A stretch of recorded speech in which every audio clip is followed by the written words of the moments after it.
Please stand for the playing of the national anthem.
Please remain standing as we offer a moment of prayer.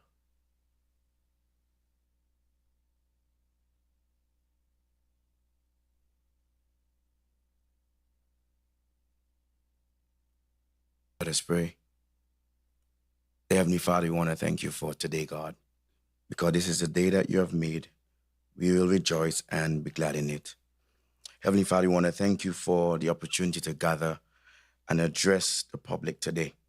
Father, we ask for your guidance, your wisdom, and for government officials as they address the important issues of today.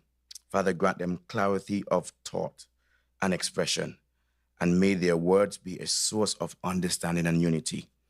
Father, may their words be truthful, measured, and aimed for a common good.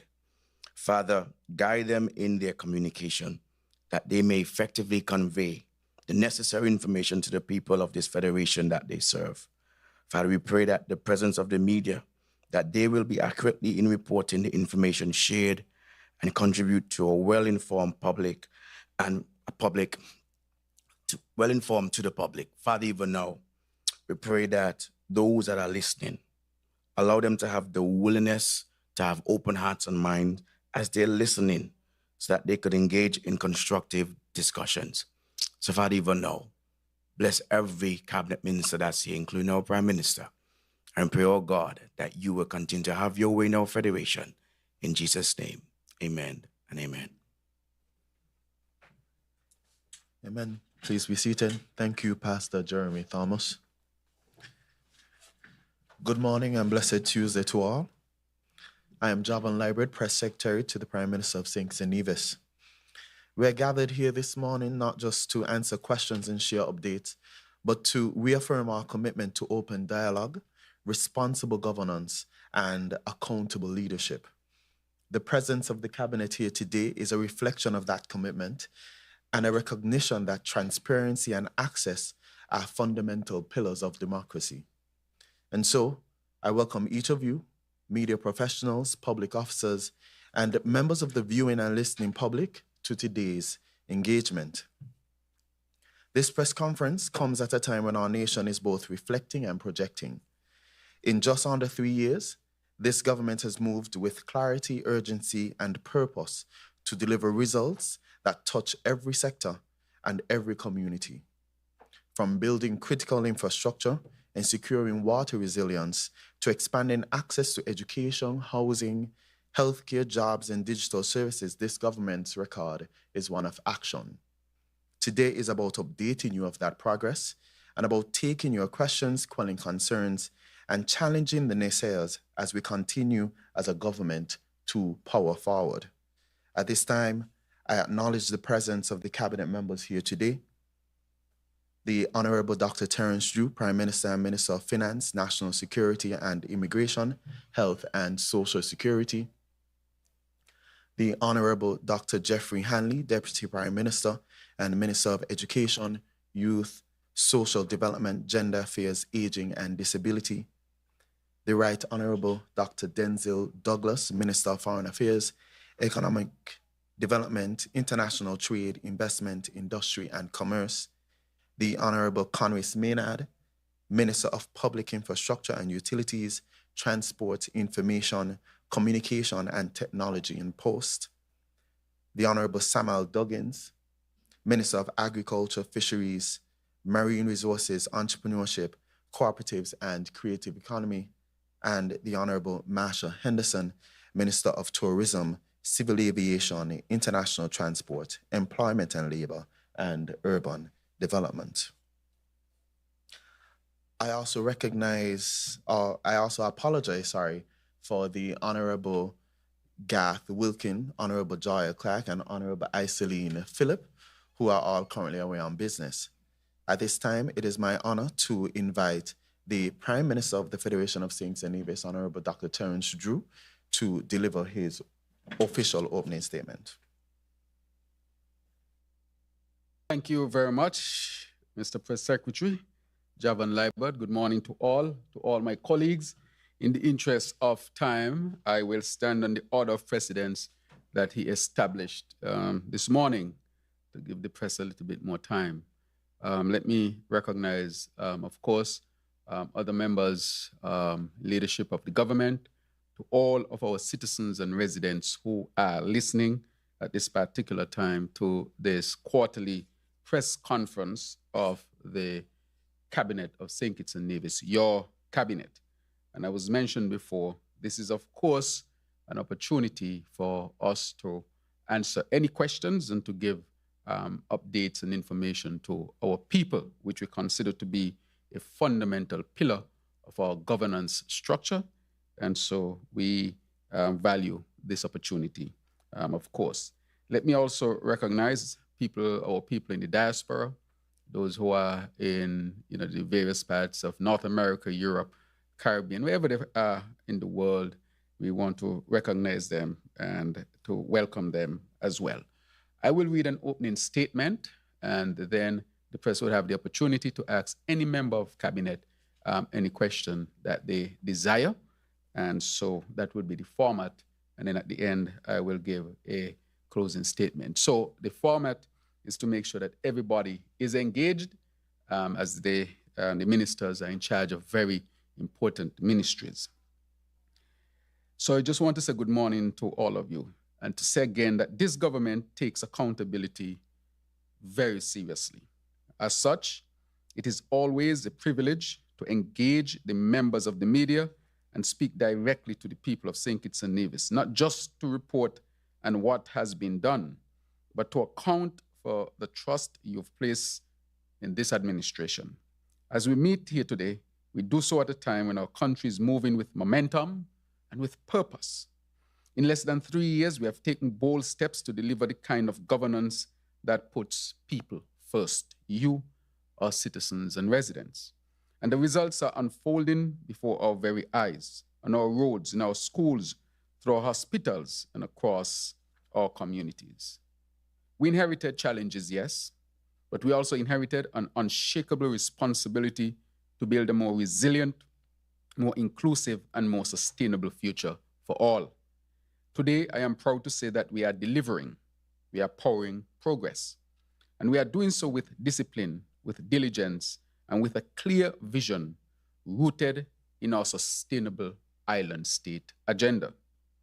The desalination plant in Bastia, now over 75% complete, and the minister would expound on that, I'm sure, will soon bring clean, reliable water to thousands of residents in Bastia, St. Peter's, the surrounding communities, Frigate Bay, and so forth. And he would expound, as I said, a real solution to a long-standing problem. The new Bastia High School, idle for over a decade, is finally being built. Foundations, of course, are being laid, earthworks have been done, and we are getting ready to move into the construction phase. Our energy sector is being transformed. At need must, we are upgrading our national power grid. In Nevis, 5 international firms have submitted bids to drill our geothermal wells, with US $37 million already secured. We are building energy independence day by day. Across the Federation, road projects are breathing new life into long neglected areas: Shadwell, Newton Ground, White House Gardens, Palmetto Point, and the list goes on and on. In every constituency, roads are being touched.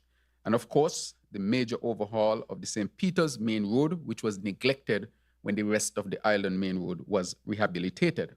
St. Peter's is our fastest growing community, and this project is about dignity, access, opportunity, and to make sure that the necessary roadways are in place for the expansion of the community. We are digitizing government services with a national IE-ID system that begins rollout later this year, thanks to partnerships with Estonia, a company from Estonia, and Taiwan, Republic of China, Taiwan. The future of public service will be faster, smarter, and more citizen-focused. In agriculture, our Tabasco pepper project, our agricultural project, this is just part of it, has surpassed expectations thus far, and we are on track to expand that as well. We are also preparing to break ground on the country's first ever seafood processing facility, an investment in jobs, exports, and national food security. In housing, we've already handed over 183 homes to families and are building 79 more as we speak. And I've said to the Minister of Housing, he needs to do more handing over of keys because he has delivered in this short time more houses than any other time in this particular period in which he has been the minister. We are also constructing apartments in the Bastia area and expanding urban access to affordable houses. Meanwhile, over 50 of our citizens have received or are in the process of receiving training in EV maintenance, electric vehicle. We are preparing for the future. This is being done at the Clarence Fitzroy Bryan College at the TechVoc area. We have also started another course in solar PV, or that is to start very, very soon, the end of this month. We will be training again about 50 persons in solar installation of solar panels and so forth, getting ready for the new economy. We have also started training in cybersecurity, where we want to train over 100 people initially. And this is, of course, because cybersecurity, as we become more digitized, cybersecurity become even more important. And so that course has already begun. Again, this is because we are building the future. The future is now. And over 700 young people have been engaged. Over 7,000 young people have been engaged with the Aspire program to gain skills and work readiness. We increased the minimum wage to $12.50 per hour after full national consultation. And we did so because we believe that economic growth must translate into better lives for our people. That same principle guided our budget boost wallet and VAT relief measures, which helped households save more and spend better during critical months. Every month, over 22,000 of our citizens and residents benefited from the budget boost wallet, and they also benefited from the VAT relief. As we speak, job registrations are up 11%. 11%. Construction is rebounding. Tourism, as you know, is soaring.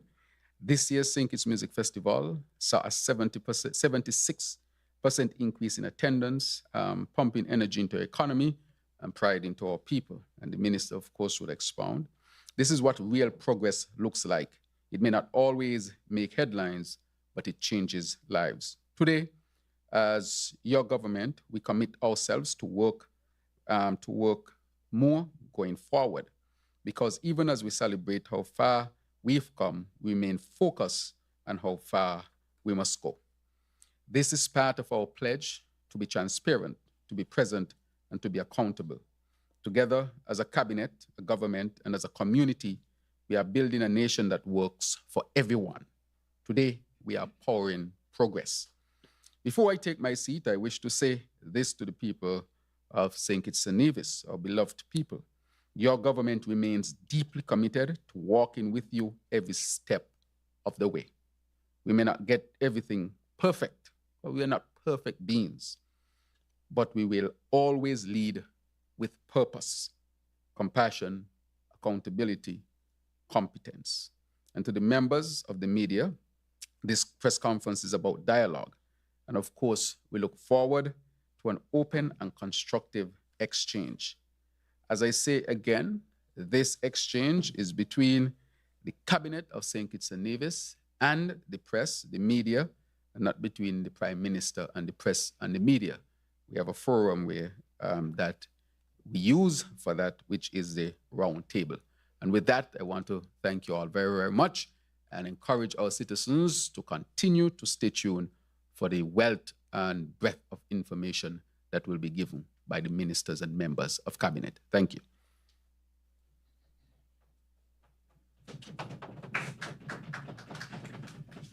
Thank you, Prime Minister. We'll move straight into it. To the members of the media, as a reminder, please note that all questions will be directed to the Prime Minister, who would then delegate accordingly. When asking your questions, please state your name and the name of the media host you represent. You can ask 2 questions at a time to allow for smooth flow of the proceedings and to give the ministers adequate time to respond. And as usual, we will alternate between the media houses. So, all right. Good morning, Glenn Bart, SKN Newsline. My first question relates to health.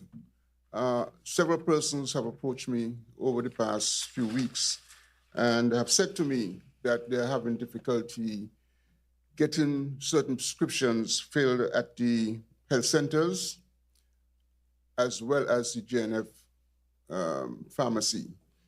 I would like to know why this is happening and what remedial actions have taken place to resolve the situation.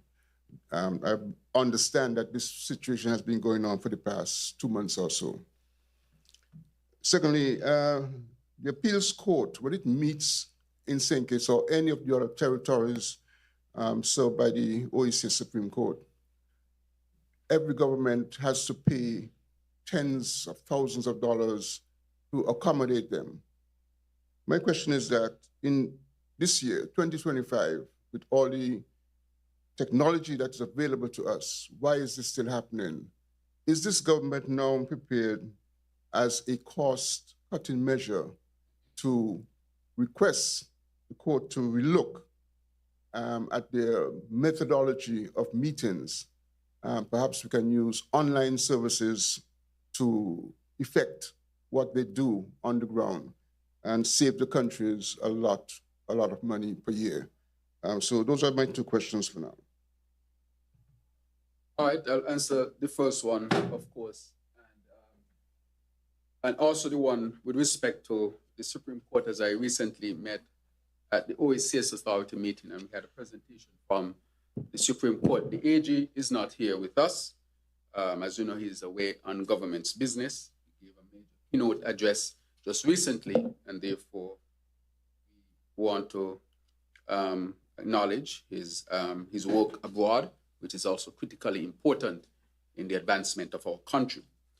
With respect to the matter of medication, that has not been brought. I don't know about that. Have you verified independently? That is a question that I would ask.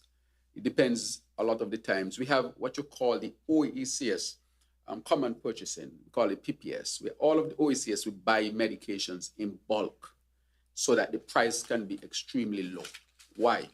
For example, in the United States of America, where you had persons who had trouble buying insulin, here in the OECS, we don't have an issue with accessibility to insulin because of that strategy of really buying in bulk so that the unit cost per country and the cost per patient can be very low. What we do at the health centers for $10, and this is probably one of the lowest across the region, whatever is on the prescription, we give a significant amount of medication. If you were to go, for example, to a pharmacy and buy that, that would cost you hundreds of dollars. So our people here in St. Kitts and Nevis are saving a tremendous amount because we subsidize heavily the cost of medication, especially those medications that are used for chronic diseases, high blood pressure, diabetes, and so forth.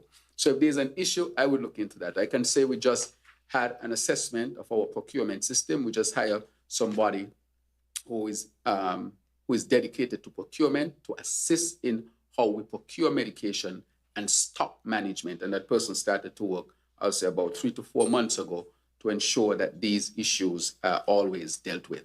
And the next move is to put a system in place using technology, IT system, to help to manage the stock there. So that is something that would have to be looked into. But I always say to the press, it is not the best thing to simply say that you're here. As I said around, with respect to the round table, it is also good to call to verify, because what you can bring here is conjecture, and conjecture can make news. And so I ask the press to be extremely responsible in the sense that if you hear that and you say that is a concern, find out so that your question will be based on not just what you hear, because every day you hear a lot of things. I hear a lot of things. And a lot of the things that you hear are not accurate and factual. And therefore, I would say, if you hear that, seek to verify and then ask a question. It makes the conversation a little bit more meaningful. And then it also makes it much better for a meaningful answer if you were to hear that and that was drawn to our attention with respect. So I will say that as well. On the second question, the AG is online. He's speaking with respect to the OECS Appeals Court, and therefore, if the AG is online, AG, can you hear me? Hello? Good morning, Prime Minister. Can you hear me? Yes, good morning. Have you heard the question? Yes, I've heard the question from Mr. Bath. Okay, yes. So can you answer? Yes, Mr. Bath, thank you for the question.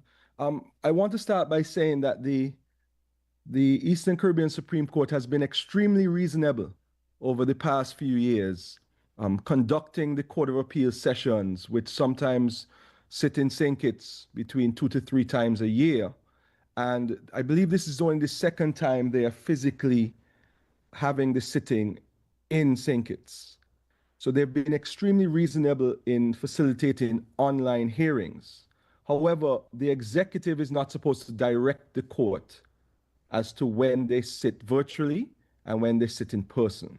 However, the point you have raised is a very good one. We always have to protect the public purse. And I will have a discussion with the Chief Registrar, given that this matter has been raised by the general public through you, to discuss the potential of continuing the practice where majority of the sittings are actually held virtually. So there's no wastage of funds for the physical sittings, but we cannot direct them as there's a separation of powers.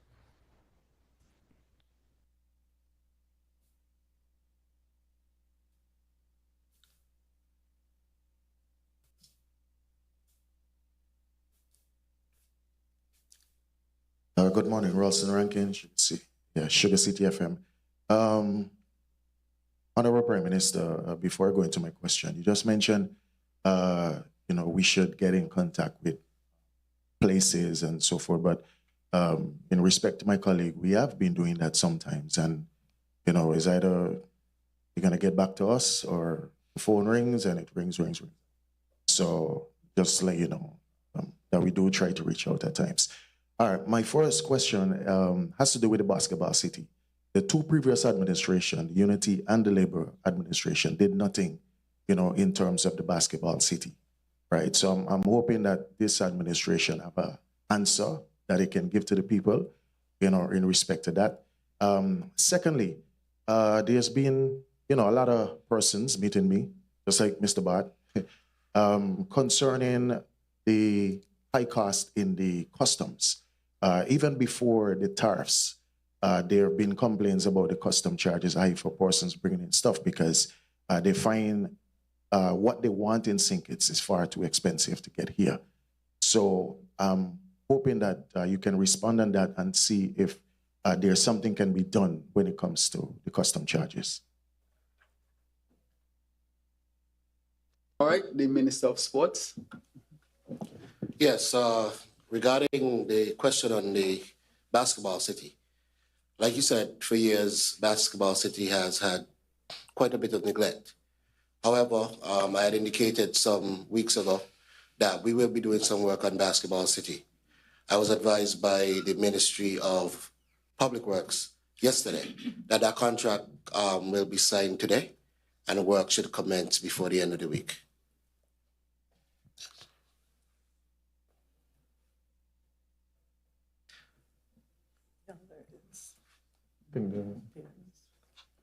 And I would refer the other question back to the chairperson.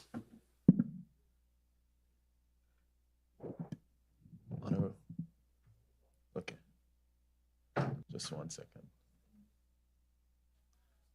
The first question was about the customs. Right. Yes. So with respect to the custom charges, there has been no increase with respect to the rates of custom charges. So whatever the rate is, that is the rate that should be paid. And so I have not seen a change in the rate with respect to that. I know sometimes when things come to customs in any country, if a charge has to be paid, then sometimes there's a query. And I think that people have a right to query their charges as such. And from my perspective, in speaking to the controller the last time, there's no change in the rate with respect to customs.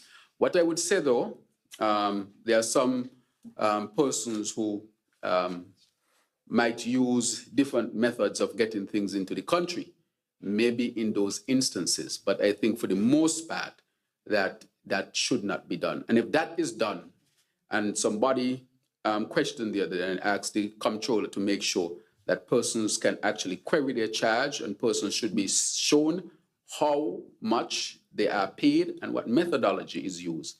This is a very serious question and should not be taken lightly if people are asking these questions. But nonetheless, no changes to custom charges have been made. It has been the same. We have not increased the charges and we have not added any new taxes to anything, right? Well, what I was going to say, Prime Minister, is that maybe the computation naturally would have changed because, remember, because of the situation in, well, since COVID and situation in Europe with regard to Ukraine and Russian war, and the imposition of higher tariffs on ships that are Chinese in make by the United States government, then of course those charges are passed on to the consumer. So by the time it gets here, freight cost has increased, insurance would have increased, and naturally the VAT and the customs service charge, etc., which are paid, would be on a higher base level, and so naturally the price would be increased. Thank you. Good morning to all.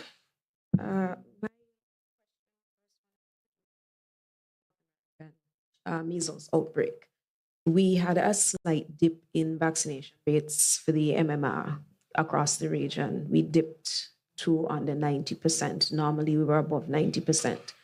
There is some vaccine hesitancy that remains post-COVID, trying to find out with this outbreak, because it is a real threat to us in the region as a tourism-dependent area, what measures we're taking to shore up ourselves against any potential infection that might come through our borders in particular. The second question that I have has to do, and I'm glad the AG was online, I hope he's still there, to do with the judge alone trials. There is still some conversation around that, in that I'm not sure if most people, just ordinary people in the public, know that it's only available to the Crown. It is not something that can be requested by the defense. And the argument is that there is some inconsistency in that jurisdictions like Trinidad and Tobago, Jamaica, Antigua and Barbuda also make this available to the defense as well.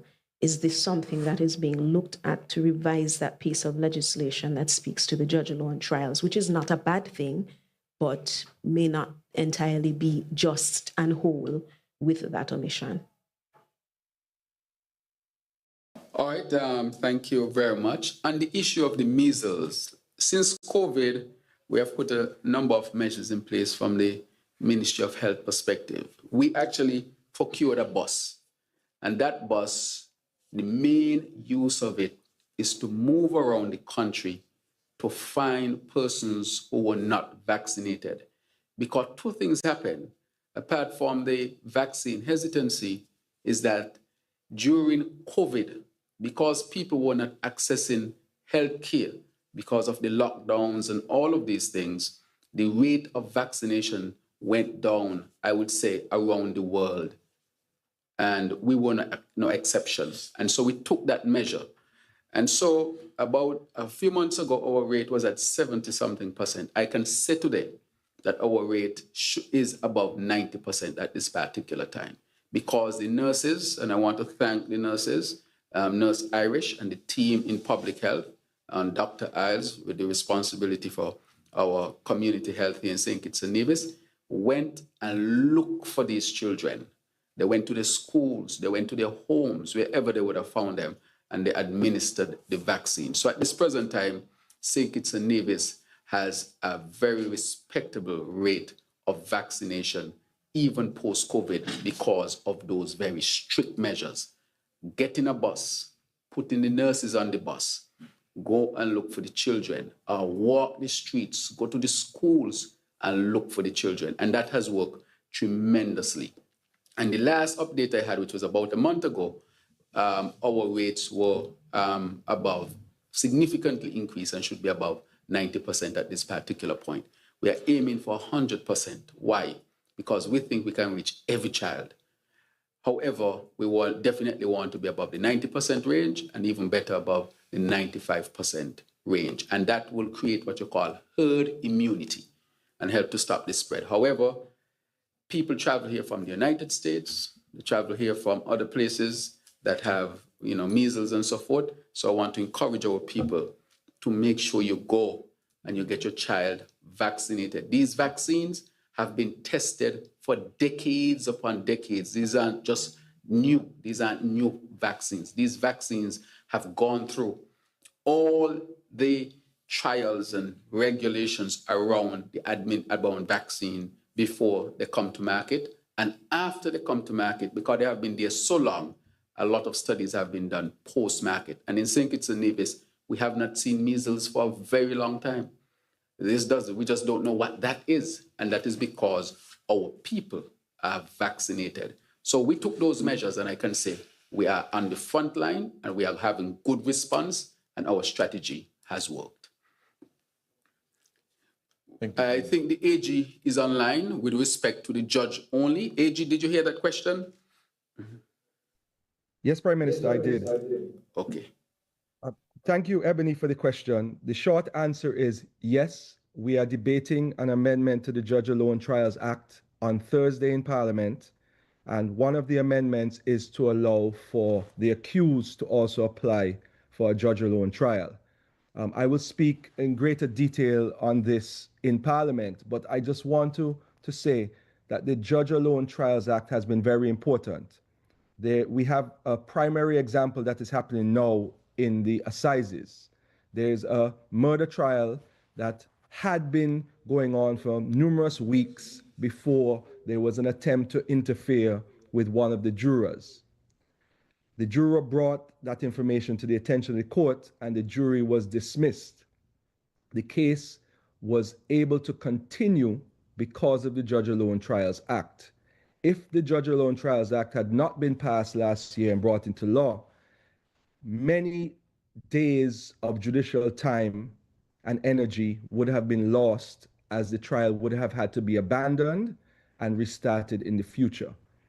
So I'm saying that to inform the general public, and I'll speak in more detail about that on Thursday during the debate in Parliament, that the Judge Alone Act has been very beneficial to our society, and it has dealt with the issue that brought it to the attention of the government that there had been numerous attempts by persons to try to influence jurors.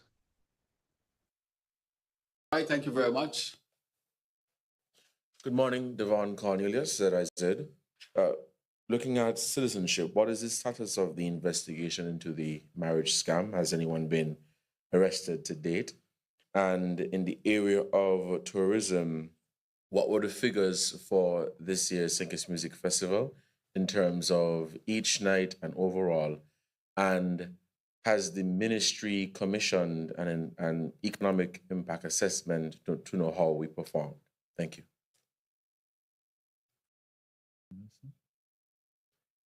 Prime Minister. All right. Thank you very much. I think we should go first to the Minister of Tourism for that question. Minister Henderson. Thank you, PM, and thank you, Devon, for the question. We are still collating the data, but we were able this year to scan tickets to give us a more accurate account of patrons. We did have some glitches, but on the Thursday night, we had about 11,000 patrons. On the Friday night, we had close to 16,000 patrons. And on the Saturday night, we had just under 10,000 patrons. In terms of we did, like I've said, when we did our previous press conference, prior to the music festival, we did have, we are in the process of finalizing the assessment, the economic impact assessment. I just want to take this opportunity as well to thank all the volunteers who worked during, and they are still working because we're collecting data until the end of July. That is what the experts have said, and the data will then be assessed during the month of August. Thereafter, we should have the final report. So I want to thank all the volunteers who worked before the festival, during the festival, and those who continue to work now with us in having the information, the data, and everything collected so that we can have a final economic impact assessment for the people of St. Kitts and Nevis, and for, of course, for us within the ministry to see how we should be using our resources as well. And of course, for the stakeholders of the industry, the hoteliers, restaurateurs, and all of the people who continue to work within the tourism industry. Thank you. Thank you very much, Minister. There was another question. I think the AG is on. Yes, good morning again, Prime Minister. I'm here. Thank you, Devon, for the question. As I had updated the last time we had a press conference and the question was asked, there was a charge laid in relation to the pay for marriage issue. And since then, we have issued new marriage regulations, which ends any chance of that sort of arrangement happening again. There is a marriage verification process now. So any citizen of St. Kitts and Nevis who gets married to someone else, there is a person assigned in the Ministry of National Security called a marriage verification officer. That marriage verification officer interviews the couple. That they can also visit their home, see if they have pictures together, interview persons in the community to determine if the marriage is actually legitimate. If a person has been married for numerous years and then applies, they can quickly do that process by verifying that they've been together for a certain amount of time. And that is the process that must be completed within 2 years. It can be done in 5 minutes, because if a person who has an established marriage, children, etc. for numerous years applies, then the marriage verification officer has little work to do. Or it can take the full 18 months to 2 years, where the marriage verification officer has to actually verify that the person, the people are actually in a real marriage and not a marriage of convenience.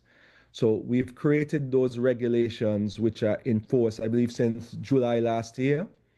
And that is now the process to obtain citizenship by marriage. There are still investigations ongoing.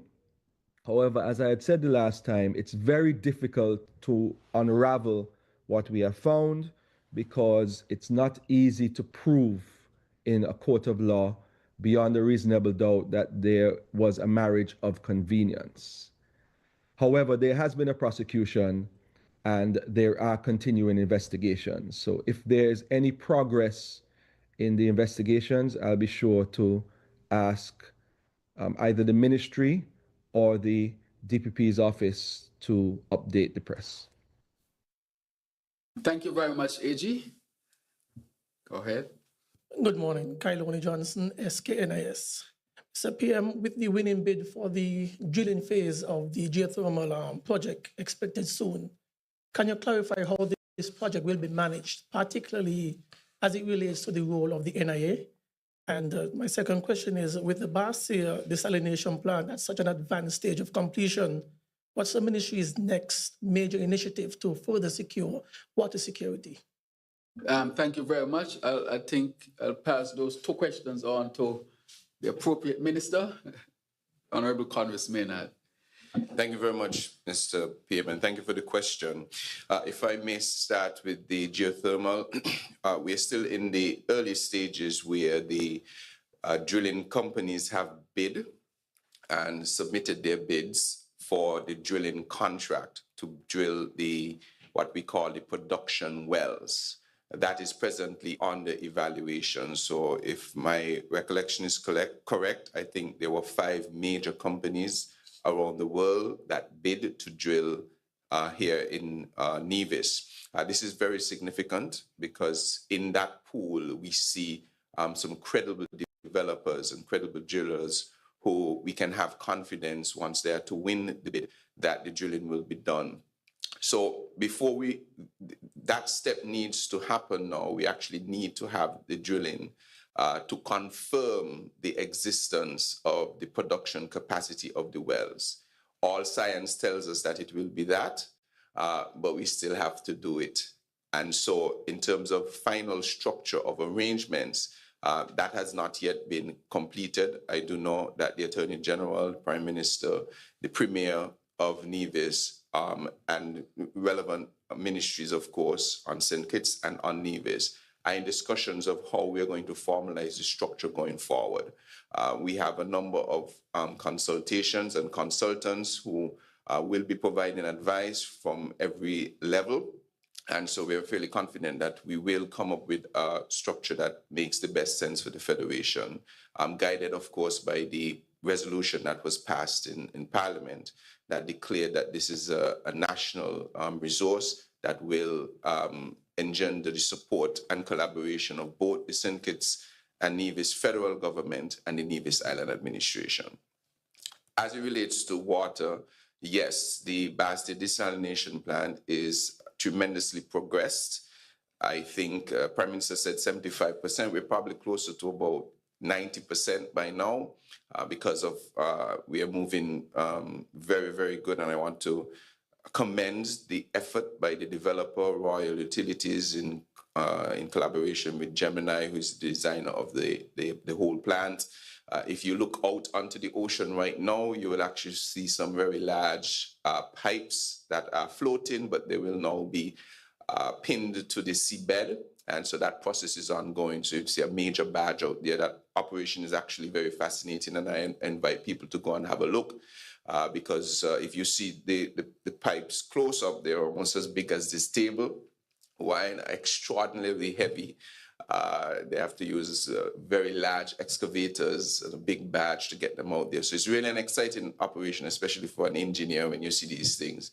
So we're very advanced. The different buildings that do the reverse osmosis, all the filtration are largely complete. They're putting the final touches on those. And so in a few weeks' time, we will be ready to turn on the switch to provide 2 million gallons of water per day to the Bastia system. That is significant. And it will not only address the shortfalls in Bastia, but also its environs. It's going to help the St. Peter situation. And so we could have a situation where maybe from halfway tree, Sandy Point area, heading east all the way to Keon, could be returned to effectively 24-hour water service in a short time. I want to give strong commendation to my colleagues for when these proposals were put forward. They didn't hesitate to support the Ministry of Finance and the Prime Minister, of course, to make this major historic milestone for the people of St. Kitts in particular. So we look forward to that completion. We've also already laid the lines that go from the desal plant to the main storage area on Mon Peak, which has 2 million gallons worth of storage, and those pipelines have been effectively laid. I think the ends now need to be connected, so we're well advanced. Backup generation is already on site. The electricity has already been run from connecting to the power station for us to have electricity supply. So the project is going really, really well. The second part of your question is, since this is now going to be complete and done in, basically finishing 3 years to address a situation that has been outstanding for the last 15 years, the next big thing is already also in progress. Earlier this year, we did what is called a airborne-based geophysical survey of the rest of the island outside of the Bastia area to identify underground aquifers that we have not tapped into as yet. That survey has been completed, and I am to get an update this week. I think it is this week. Is it this week or next week? Of the final results of the analysis. Preliminary data show that there is going to be exciting news, that they have identified areas of anomalies, which are where you find water. And so once we get that report, we'll be able to pinpoint the exact locations, anywhere from Sandy Point, going westward now around to, say, Molyneux Cayon, where will be our next drilling targets. And we also did not wait until we got that information to prepare the drilling part of things. So we have already procured the driller that went out to tender some months ago. That is complete. I believe that the driller has been signed. And as soon as we get the location of the new wells, that driller will then be positioned in a few weeks thereafter to start the drilling. So we anticipate that over the next 6 months to a year, we will be doing significant drilling around the remainder of the country to then bring not only Bastia and its environs to 24-hour water service, but the entire island. Thank you. Honorable Connors Maynard. Yes. Morning, everyone. Lorraine Wilkin, WinFM. 2 questions. First, given the rate at which the U.S. is targeting immigration, is there a current update about visa policies in relation to St. Kitts and ECCU countries? And my second question, how prepared are our farmers for the hurricane season? What support is available for them in the event that they are negatively impacted by a storm? Thank you very much. I would ask the Minister with responsibility for agriculture to answer that question with respect to agriculture, and then I would answer the one with respect to visas. Minister? Yes, I wish to thank you for that question, WinFM. Now, as it relates to our farmers and the hurricane season and their preparedness, I would say that, first of all, hurricanes are very difficult to prepare for overall. However, when it comes to agriculture, we have recognized that banding together as a region, primarily the OECS, and having that support across the countries is one of the best ways in preparation. So what we have done as the OECS, we have met as a team, and we have recognized that any particular country being hit, the other countries stand ready to come in and support in whichever way that we can. But beyond that, we have also been doing some maintenance of farm roads to make sure that our farmers have clear access. We continuously do a lot of cutting of trees along the sides of the roads, clearing of verges, and these are things that we are doing to ensure that there is access and limited scope for serious damage. Outside of that, we have also been working, even going forward beyond just the moment now, in getting our farmers insured, because we're recognizing that insurance is a really good way to make sure that our farmers don't lose the value of their crops. because we can't stop hurricanes. We can't control them. But what we can do is make sure that we can be resilient in bouncing back after the storm. And that is what we've been working on. Yes. Thank you very much, Minister. With respect to the visa aspect, there has not been any new policy that we are aware of. Of course, the foreign minister is here as well. We have been engaging at multiple levels, at the embassy level, at the Washington level, and of course, as the minister with responsibility for immigration, we have not seen any shift in policy with respect to visa as far as we are concerned. And so that would have arisen from some fears that persons might have had, but I think we communicated effectively the official position that we would have had from the United States, for example. But we have not seen any shift in the policy at all. I don't know if the Minister of Foreign Affairs would like to add to that from his ministry and what they have been doing there, and any updates. Thank you, Prime Minister. Of course, there has been quite a bit that has been said with regard to the new immigration policies of the United States of America since the new President Trump, #2, has returned to office. There have been some publications that persons, for example, who apply for visa would have received them, and persons who would have been granted visas and have not in any way violated the conditions in which they were given those visas, they might have some of their monies returned.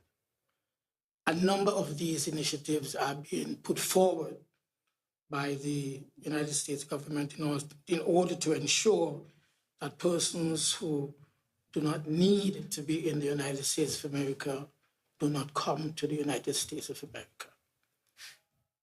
We have had situations where some of our students who would have been there in the United States on US visas for studies, we understand that some of them have been denied visas in attempting to return. I mention those because these will naturally form the basis on which the government of St. Kitts and Nevis will engage the United States of America to ensure that our own people, especially those who are not violators, that they do not suffer from some of the policies that have been introduced by the new Trump administration. We intend, of course, to keep the public informed accordingly. Several months ago, there was quite a bit of rumor that there was a leak of a list of countries that would be prevented or would have difficulties in entering the United States of America. That leak prompted our ambassador and other ambassadors from the OECS to engage with Washington.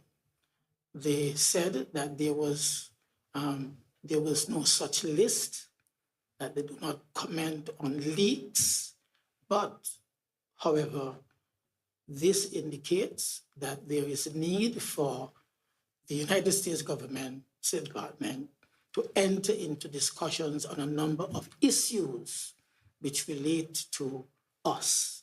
And one of the issues identified was the CBI. So I'll stop there.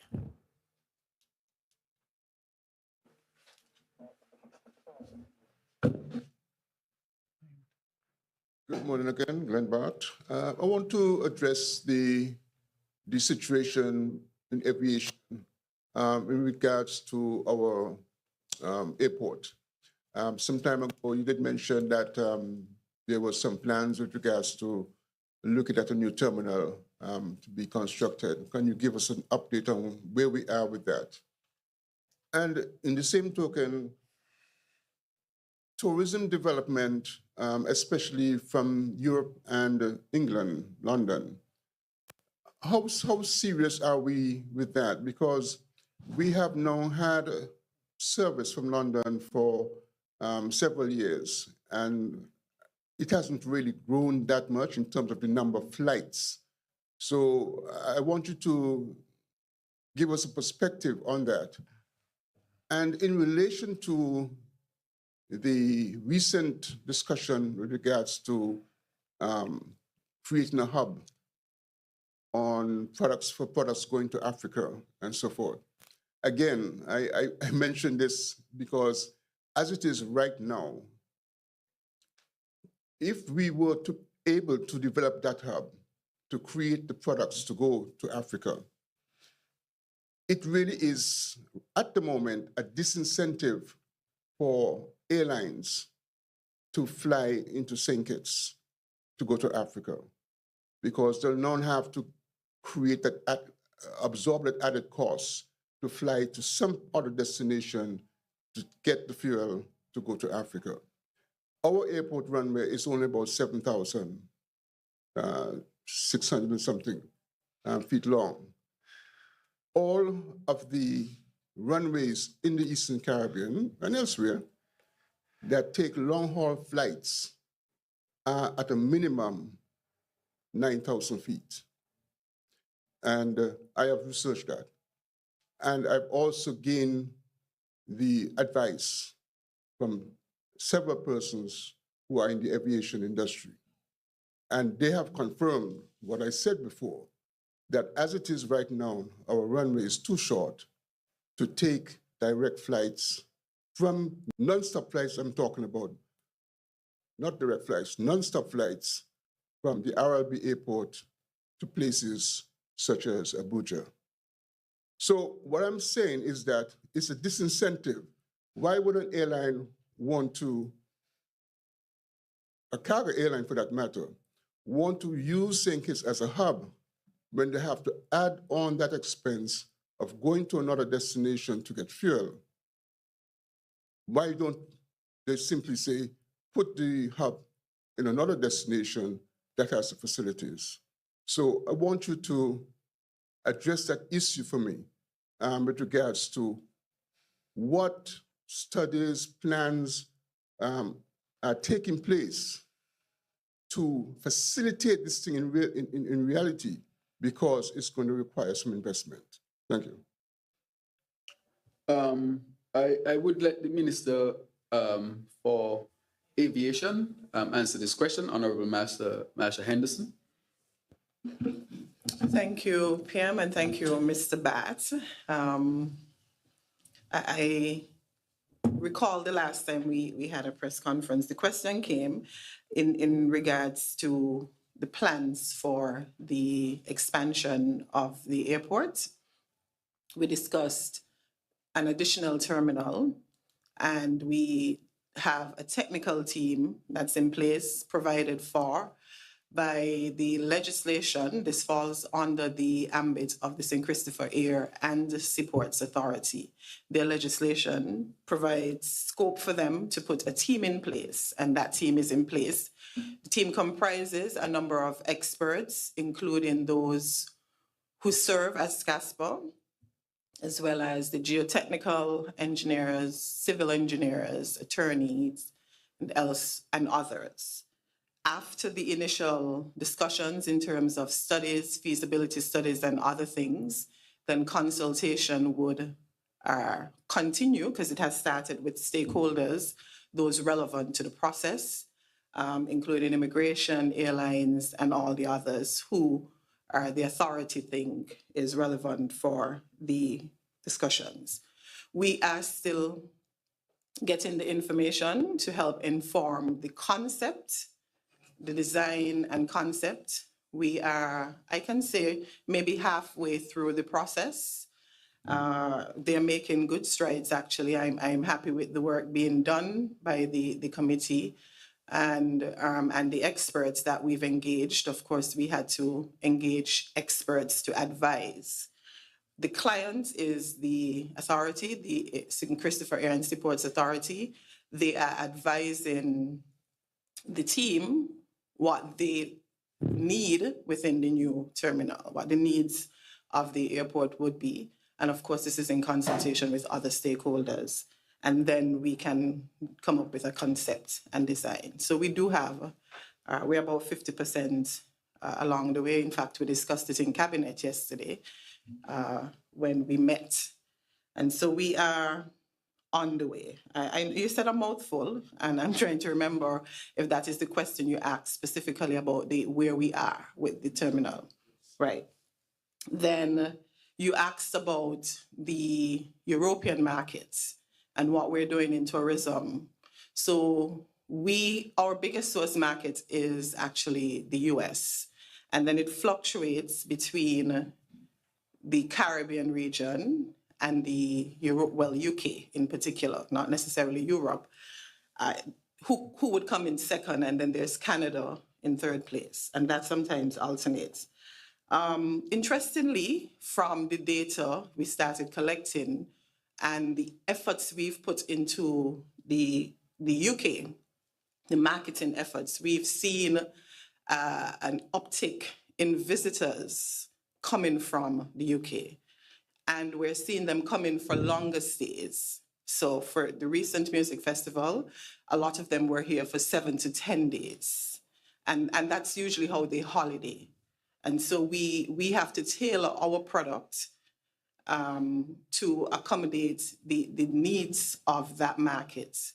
But we've been pumping monies. We've been asking. I'm sure when you're paying attention, Mr. Bat, when we do the budget debates in December, you see how much we ask for marketing.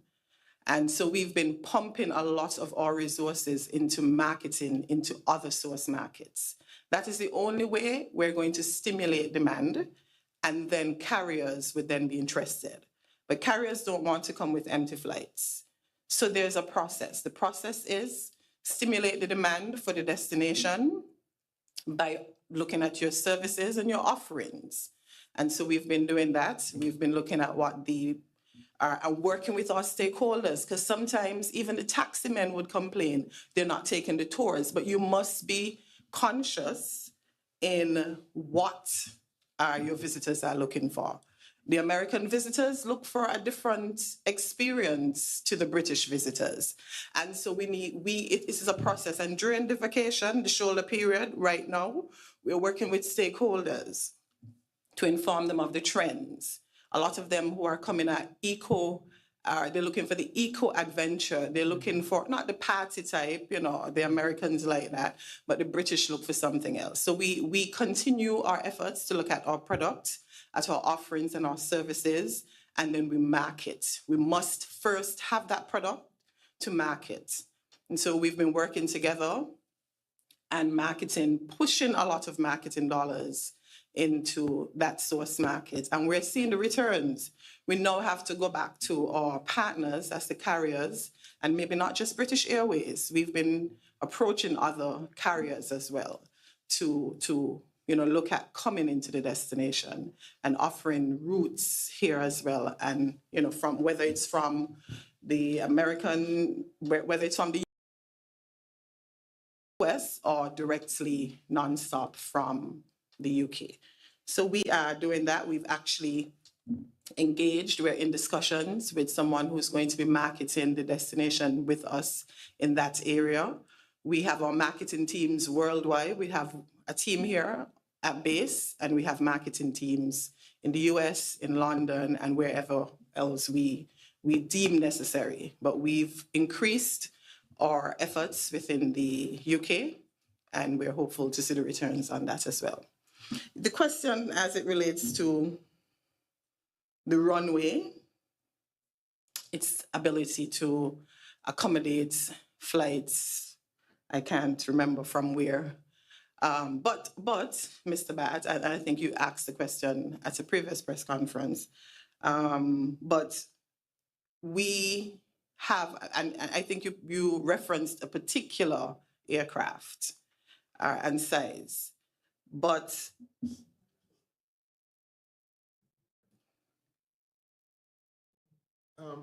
just for clarification, I don't want us to get hung up necessarily on a particular aircraft. You're talking about a particular destination. I'm talking about the destination. Right, but different aircrafts fly from different destinations. Correct. So it depends on the type of aircraft. Well, but we don't need to get into that today. Right. But just to say, take for example, Dominica. Yes. They are putting in place a jet airport right now. Air bridges, you mean? Jet bridges? No, I'm not talking about the bridges. I'm talking about a runway. Right. They're building a new runway, a new airport, a new facility. And the prime minister of that country has specifically said that they want to provide services, non-stop service from Dominica to London. Right. Guess what? Over 9,000 feet. Right.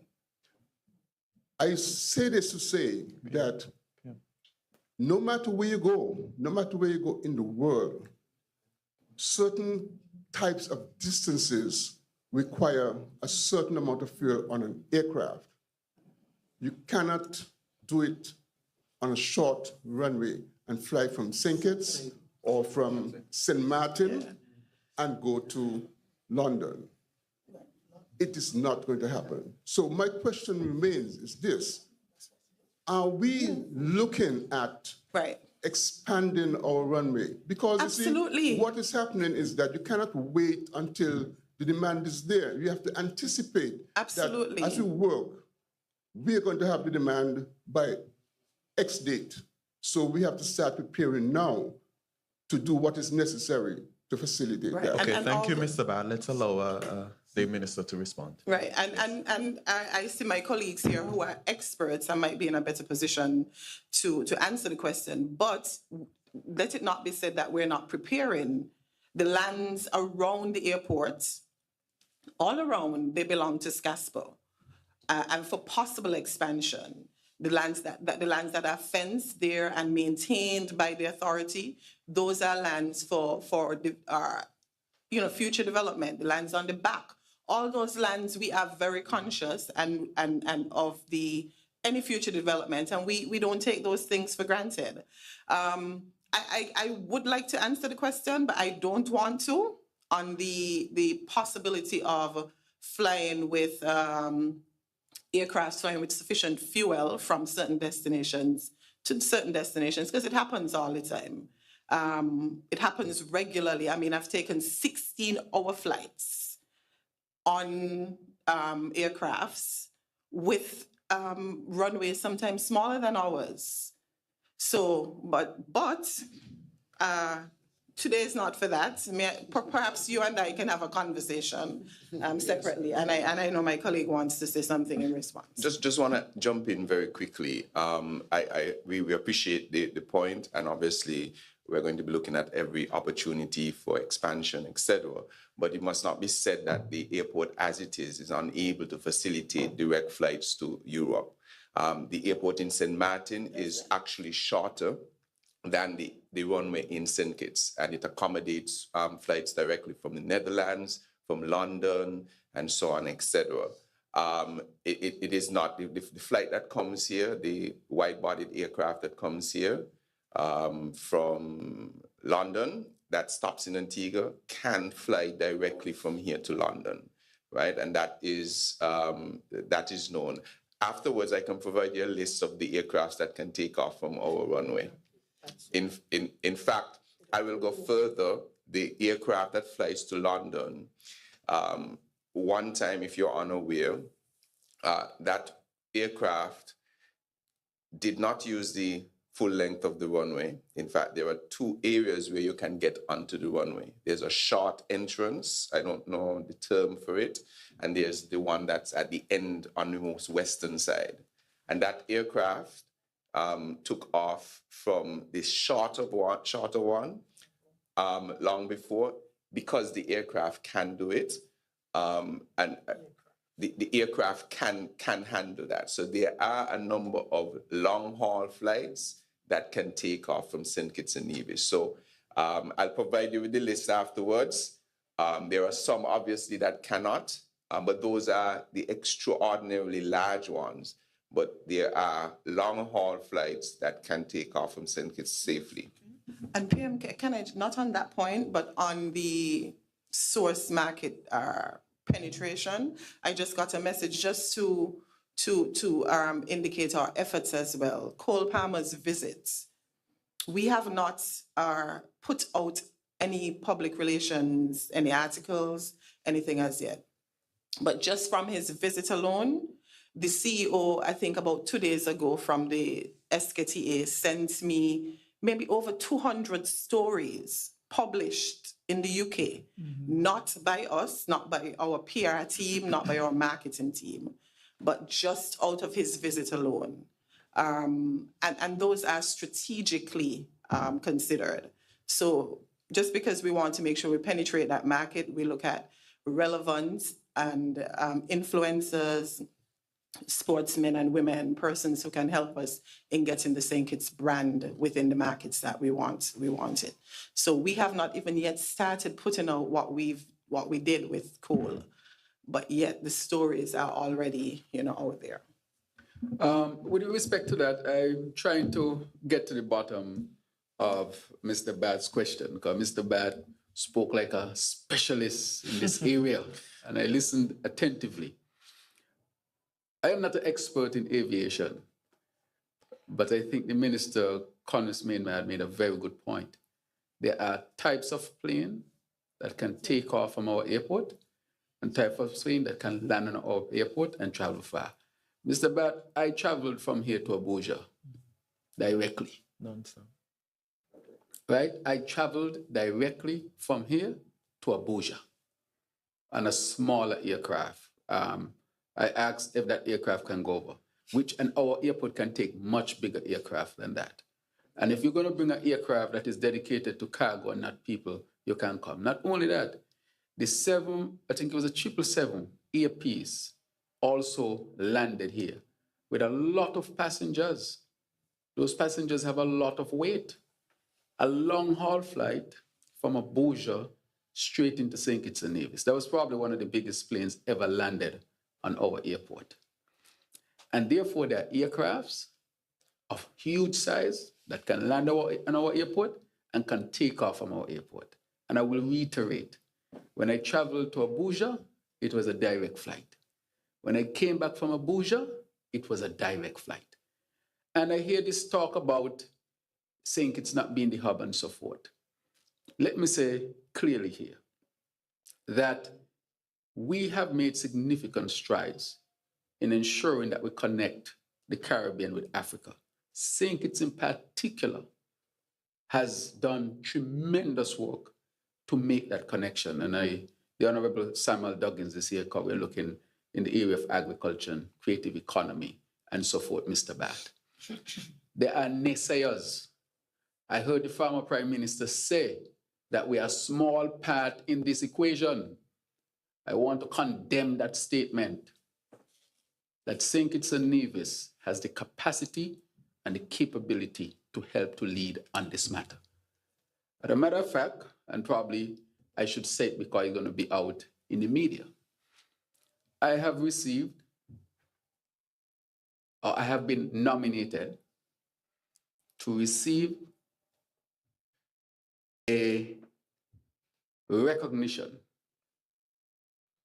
I have by MyPad, which is connected to the United Nations to honor or to recognize leaders of African descent who are making significant strides to advance African peoples in the world. I think I will be the only Prime Minister in the region to do that, to have received that. Yes. And it is because of my work. Mr. Bat, I say it around the world. It is not because of me alone, but because of this team that positioned me to do it. And I will say it here. We are small, but we tallow. Our size does not limit what we can achieve.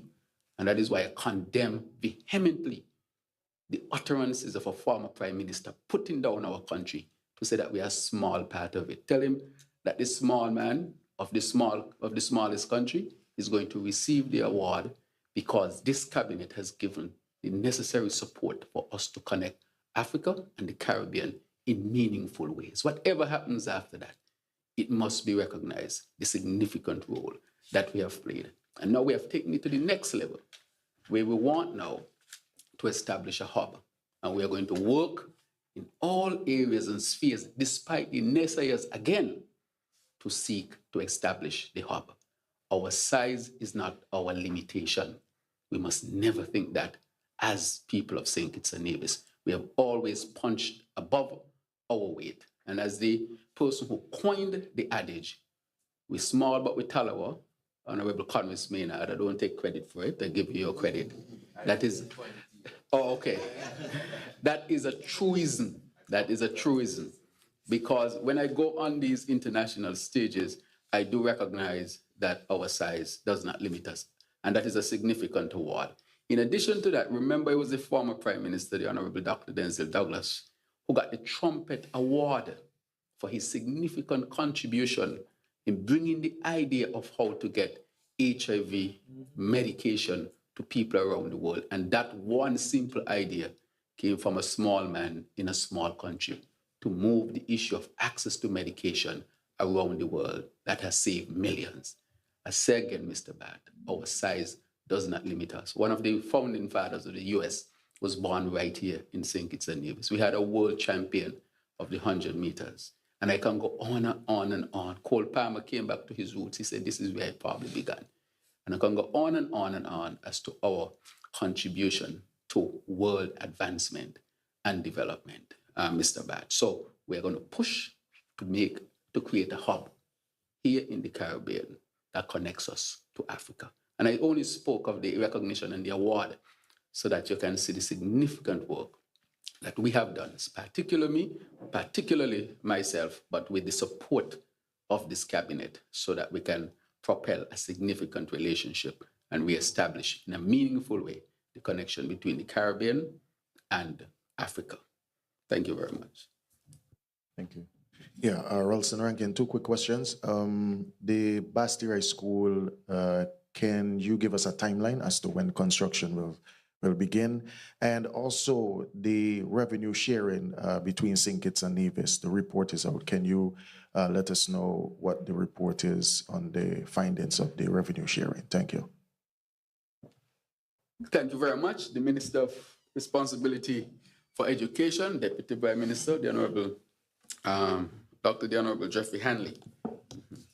Thank you very much for that question, Rankin. As I would have spoken some time ago about the Bastille High School, I repeat that the Bastille High School have in fact started. Earthwork is on its way at the Bastille High School with full construction expected very shortly. You would appreciate that this would be a state-of-the-art, almost like a university campus.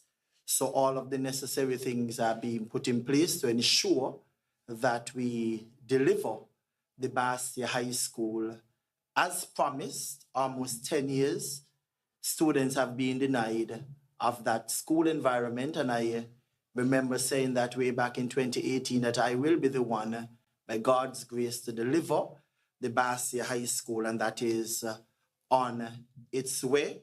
All being well, we should see the completion, based on what I've been advised, in terms of a turnkey by December of 2026. But we're talking about construction. Things can happen. I must also report to us that this is being done through the CBI, as I indicated in previous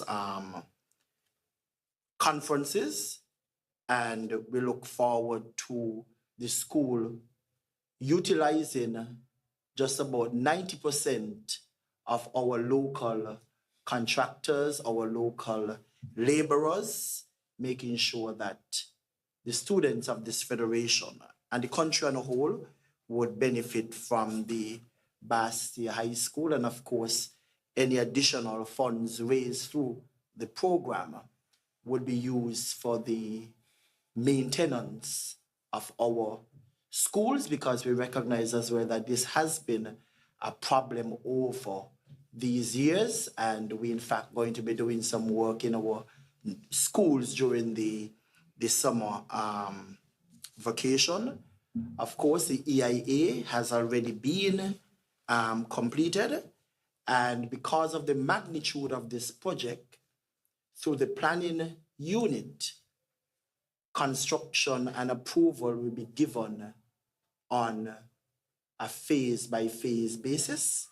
So you will see more of the work being done, and at the right time, with my education team, we'll have a full press conference about the Bastia High School, where we started with the demolition and all of these kind of things, so that we make sure that we clear the air that the school is in fact up and running and everything is in order.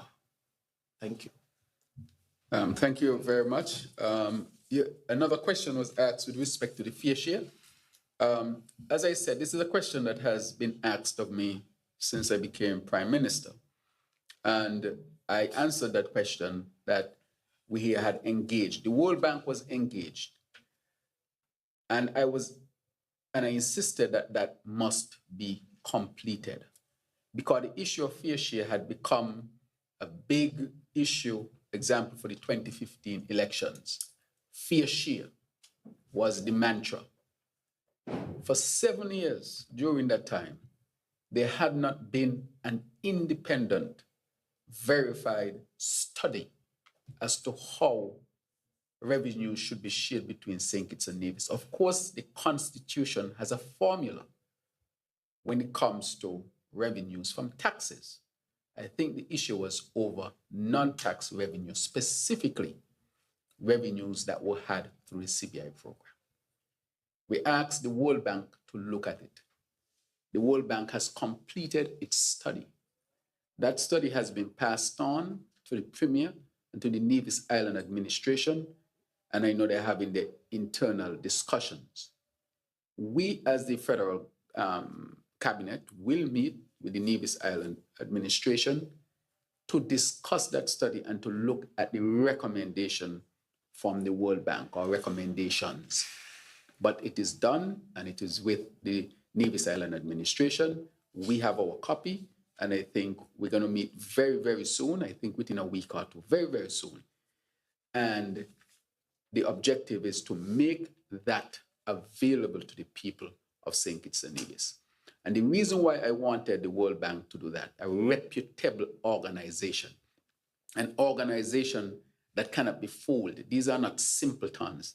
This organization is platinum in its class in terms of assessment of economies and these type of questions that are asked. And that is why I think it was appropriate to ask the World Bank. And I said, whatever the World Bank comes back with is what we will take into serious consideration to settle this matter of fair share. It will not come from my cabinet or from anybody that I appoint, but the World Bank, which is totally independent and has no skin in the game, will give us a platform on which to determine how this should actually be done. Mind you, again, the Constitution has a formula, but the question has been asked and raised, and therefore that is what we will receive. Nonetheless, I think the question on fair share is, how do we relate to Nevis? This administration has done more to advance Nevis than even the same unity construct that the party was a part of, the ruling party Nevis was a part of. We have helped in the airport expansion, because we look at it as a federal development. You will help Nevis, of course, it will help St. Kitts, and we have helped. That was not had in the previous administration. We have significantly invested a lot of our energies and resources into the geothermal development. That was not had during the 7 years where the ruling party in Nevis was part of a unity construct. We have sought to share the resources that we get since I've been here from the CBI with the Nevis Island Administration, and I think the World Bank had a comment on it. We have been there to help Nevis to advance, And presently, we are discussing again another major development, which will be discussed in maybe a month or two. Why am I saying that? Is that this administration, even though the ruling party in Nevis ran against this St. Kitts Nevis Labour Party administration, we have taken the pragmatic approach not to play petty politics, but to do what we can as a federal government to help the advancement, the real advancement of Nevis in energy, in international transportation, in other types of development. We have been there to assist Nevis and to help Nevis. So the question of fair share for us is inbuilt in what we consider to be one of the ethos of our governance when it comes to St. Kitts and Nevis relations. And so that too is fair share. That too is fair share. But we have the studies from the World Bank, which I'm sure will be made available very, very soon, because we'll meet with the Nevis Island Administration. And I know that you all are looking forward to see it, to look at it, to examine it, and to write about it as well. So that's for that question. Devon? Mm-hmm. Yes, I want to follow up with the statement made by the AG about the witness tampering. What measures are being put in place to prevent something like that from happening again, other than the Judge Alone Trials Act? And what information is there on whether the government was formally written to by the US regarding the tariffs, and what discussions are taking place at the diplomatic level about this? Thank you. Right. Thank you very much. I would let the Minister responsibility for Foreign Affairs and Trade to handle the questions on tariff and diplomatic relations. Right, Honorable? Right. The matter of the United States imposition of higher tariffs, of course, this would have resulted from discussions. You will recall that a few months ago, this was settled to be 10%, significantly reduced from what originally it was thought to be. But the tariff imposed on our goods, for example, going into the US market, is really a small part of the challenge that we face with increased tariffs generally with other countries around the world. Because the opportunity that we had to export in the United States of America was as a result of the CPI, which several years ago was imposed, or introduced, maybe I should say, when there was a hurricane, and during the days of Reagan, a number of factories were established here, United States factories. Persons would have come out of Puerto Rico, and so the goods that were produced here entered into the US market on the special arrangement, so that they were almost treated as if they were US-made goods out of, let us say, Puerto Rico. So we have not seen any significant change, except what I just said. The 10% is what it has been identified to be. But there is ongoing discussions taking place. In fact, we just came out of Namibia, where the Commonwealth was meeting with senior trade officers and ministers. And the need to protect SIDS and so forth was one of the important topics that was being discussed.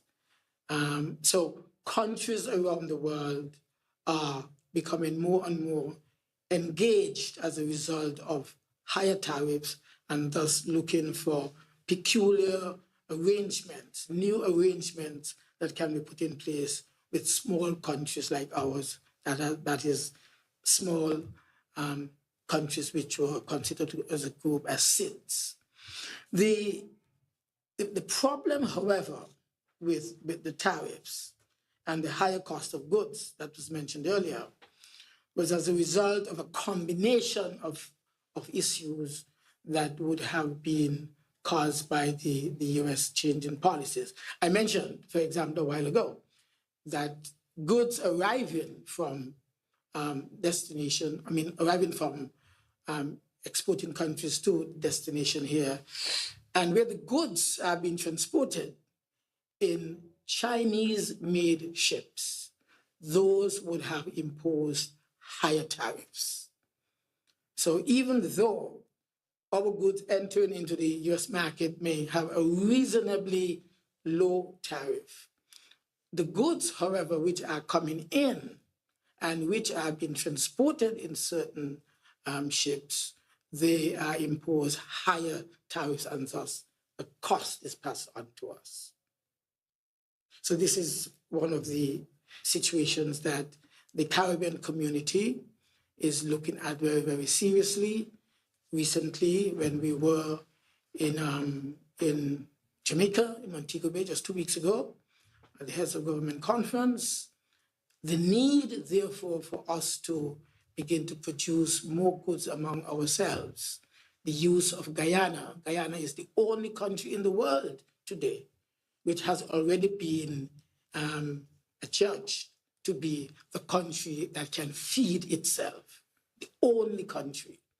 And it is part of the Caribbean community. Therefore, we should do everything that we can to strengthen our relationship with Guyana, bringing meats and vegetables out of Guyana, bringing products out of Guyana, because it's produced within the Caribbean community. And so there is no tariff to be imposed on that, because it is originating within the community. We therefore need to make sure that we can make use of this. I know other countries, in fact, I had spoken with the Prime Minister of Barbados, Prime Minister of the President of Guyana, in terms of how can we, as countries collectively in the Eastern Caribbean, bring things out of Guyana in bulk and thus redistribute it among the smaller islands. Barbados, right now, we're discussing that with the Prime Minister of Barbados.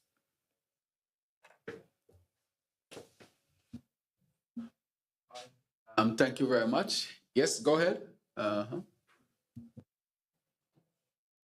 Kailuni Johnson again, SKNS.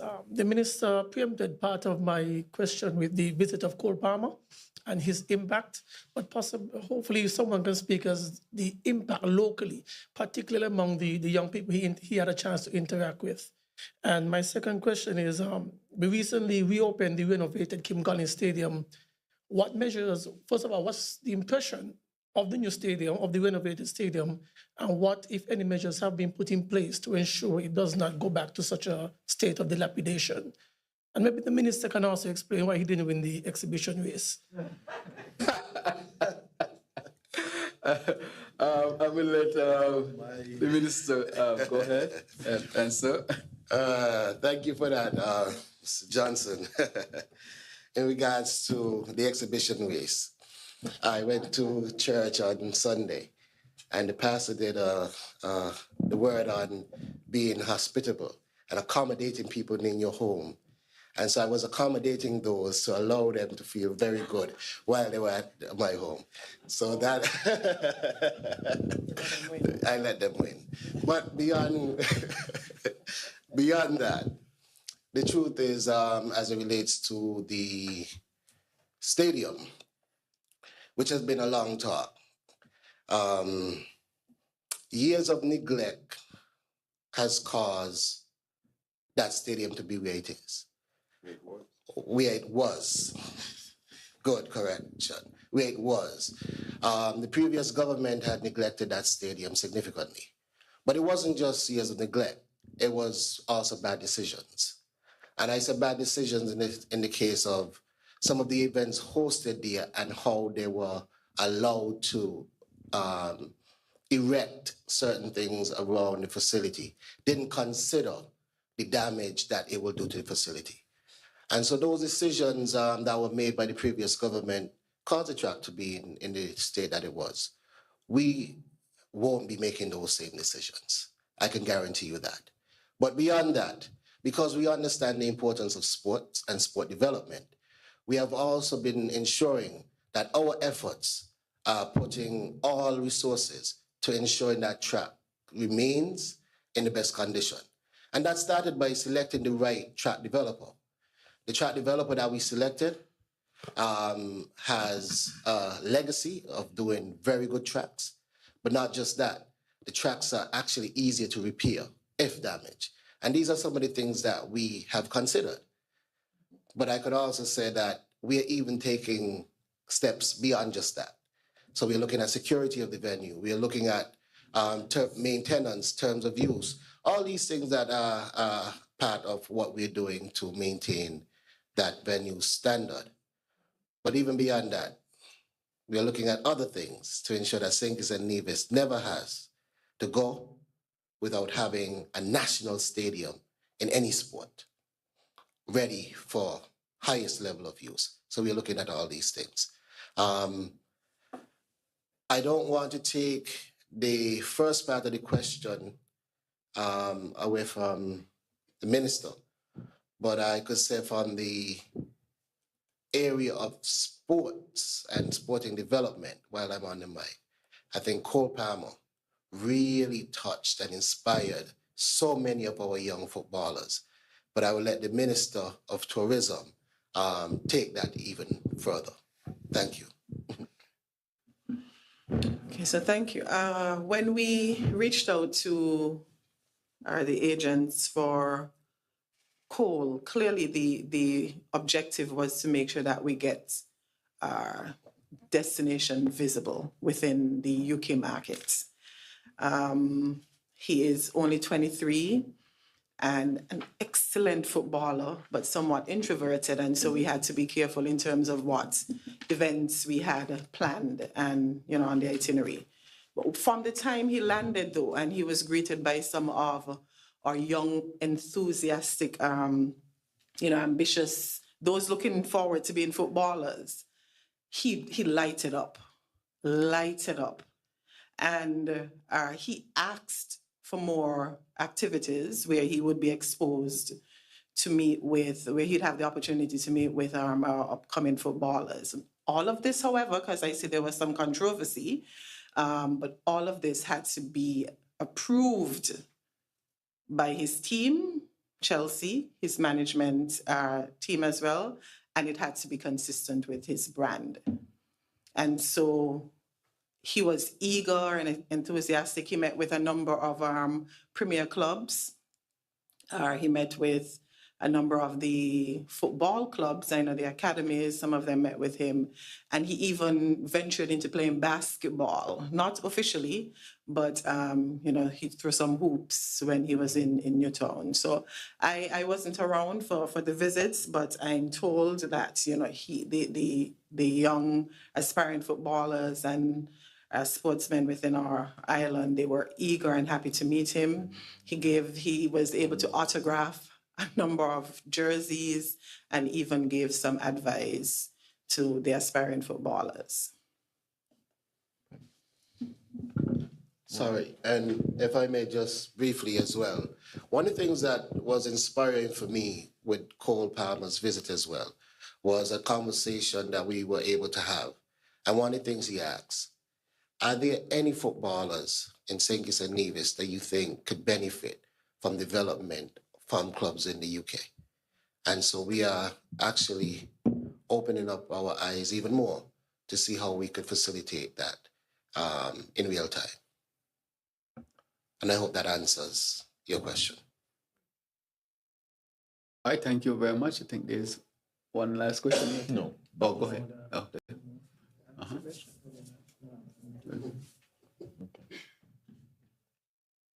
Sorry to be. It's too high there. Thank you. Earlier this year, or it might have been sometime last year, the EU had expressed some concerns about the CBI program.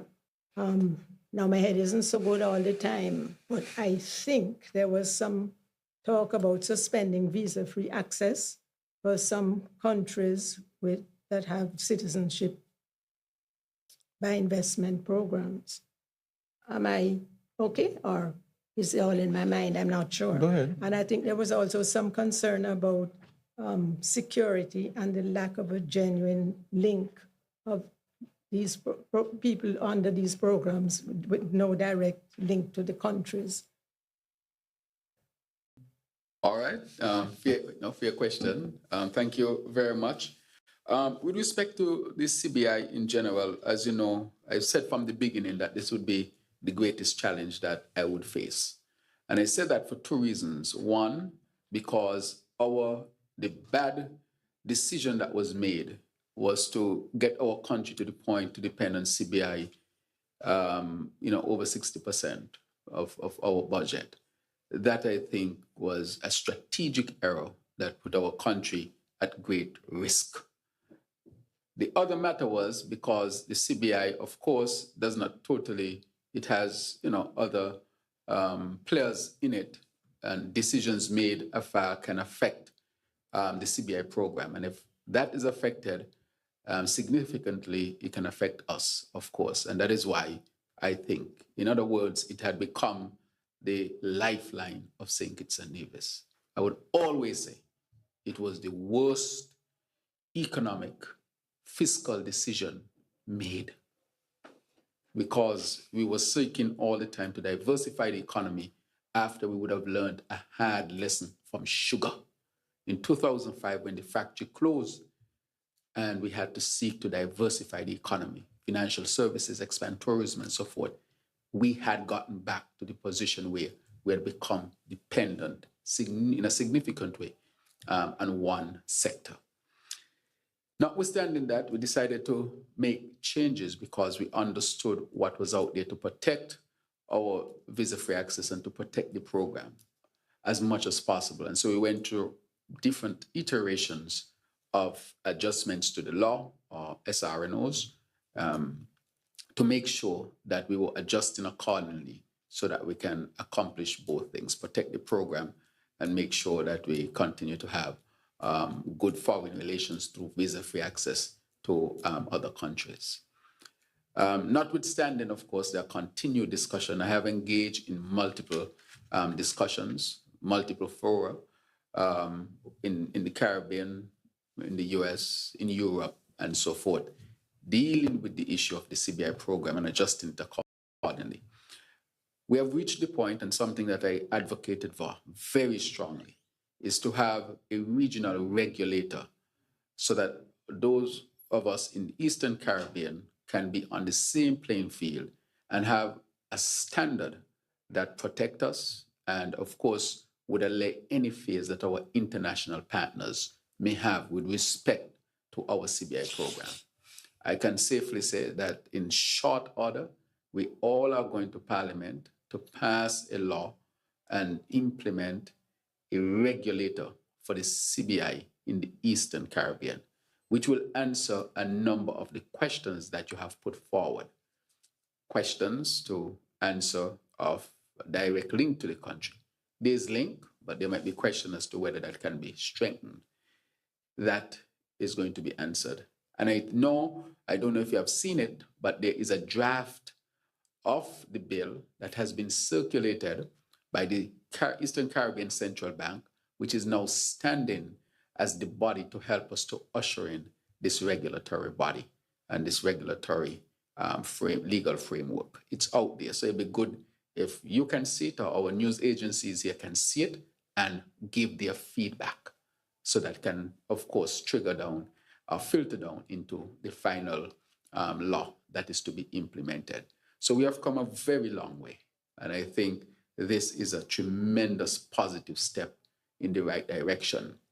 At the end of the day, I can never predict what will happen, but what must always be said is that this administration and myself, we did everything we could have done to help to secure the program and, of course, to maintain our relations with with other countries through visa-free access, reciprocal visa-free access. We have done a lot.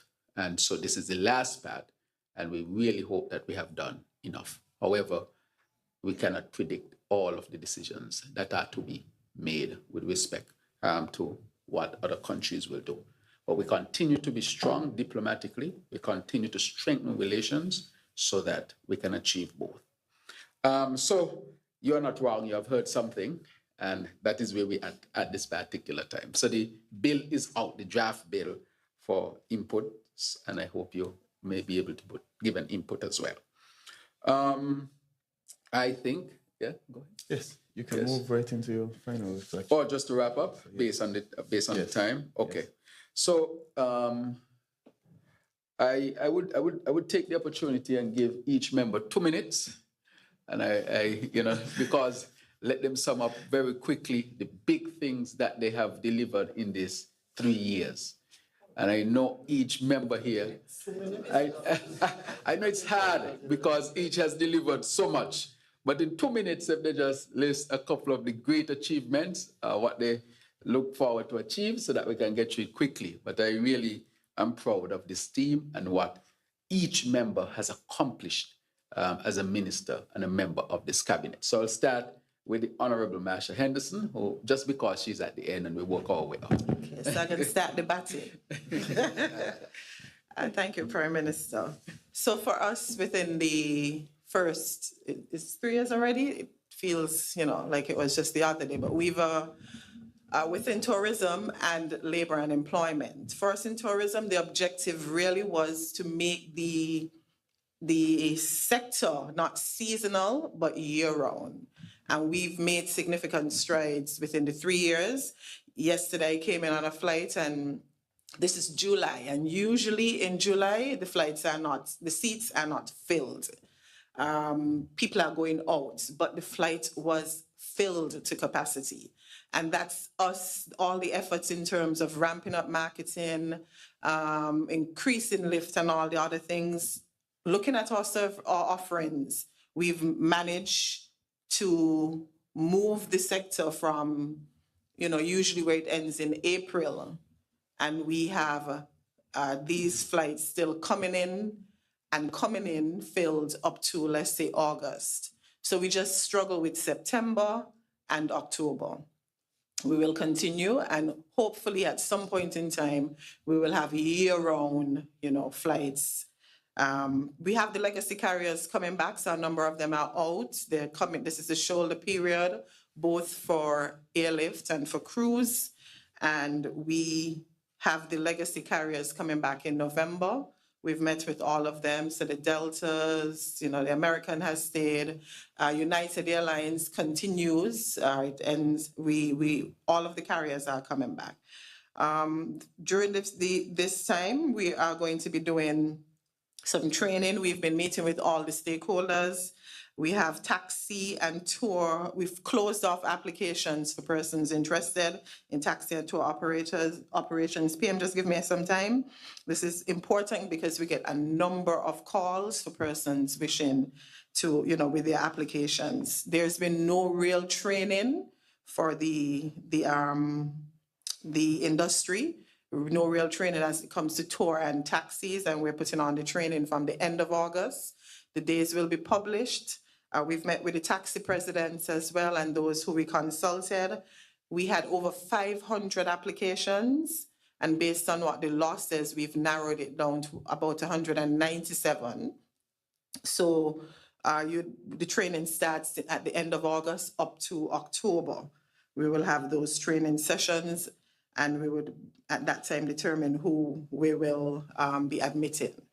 Now, the room stock strategy, we've been discussing that as well. We have looked with the other ministries what we're going to do to increase the room stock, because for us to get more flights, we need more rooms. We can't just tell the flights to come. And so we're looking at our room stock strategy. We are finalizing it for it to be taken to the cabinet, for the cabinet to take a look at. Of course, this involves the Ministry of Investment for us to reach out to potential investors to finish a number of incomplete developments. We have in one property 350 rooms, and this was a real problem during the music festival. So we are finalizing our room stock strategy, and that should help with us getting more airlift as well. We will be working with all the stakeholders to make sure that we are ready for the season, which starts in October, both cruise and the winter season, where we get the bulk of our visitors for now. I want to take the opportunity to commend the teams who work with us in tourism, those at the St. Christopher Air and Seaports Authority. We just did some training for more security officers as well. 40 persons were interviewed. Well, 40 persons were successful for training. We interviewed over 100 and something persons. Those who work at the Frigate Bay Development Corporation as well, those at the Urban Development Corporation, the St. Kitts Tourism Authority, and the Ministry of Tourism. I want to take the opportunity to thank them for their hard work towards the tourism industry, and we look forward to the continued cooperation of all stakeholders. Thank you, PM. All right, thank you very much. I know it's hard to fit so much work in 2 minutes. Minister Duggins.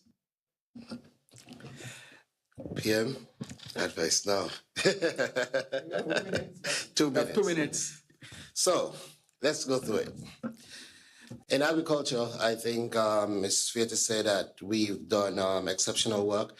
One thing that is clear, we have created the largest planting program since sugar, where we would have put last year over 60,000 bananas and plantains in the ground, over 150,000 pineapples in the ground. We just started distributing 15,000 coconut trees to be planted. Also, we have done extensive work across the areas of tomatoes, melons, peppers, and a number of other crops. Of course, you've heard about the Tabasco project as well. Altogether, collectively, we have created the largest agricultural program the country has seen since sugar production. And there's quite a bit more that we can discuss, but 2 minutes. Moving on to fisheries. As you would have heard last year, we would have seen the largest income of the sector ever, being 19.6 million. We move on to Carnival, where we would have seen record-breaking carnivals, where we had last year the largest visitorship that we've seen, at over 14,000 persons. Most of the carnival troops were maxed out with the largest attendance ever, but we also saw an economic impact of over 21 million. And so I think that's worthy of note. In sports, we have been fixing all the problems left by the last government. We have repaired the Kim Collins Stadium, which was left neglected for so long.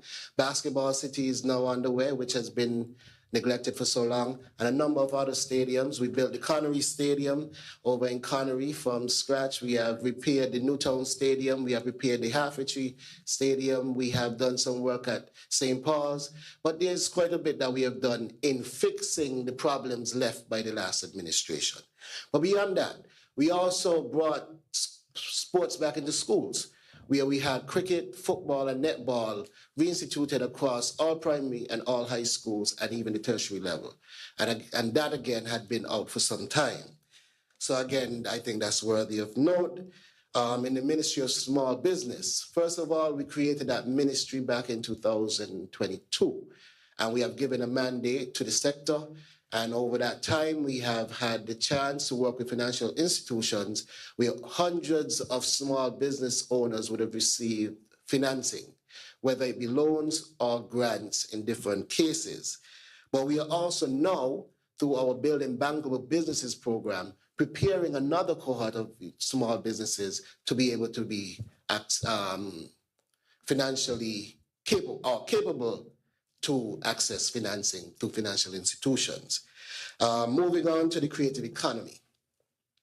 I think it's very clear what we've been doing in the creative economy. We've seen most of our artists traveling and touring in one way or another. Last year, we saw small acts, grandmasters, and a number of bands doing some work around the region and also the UK and the US.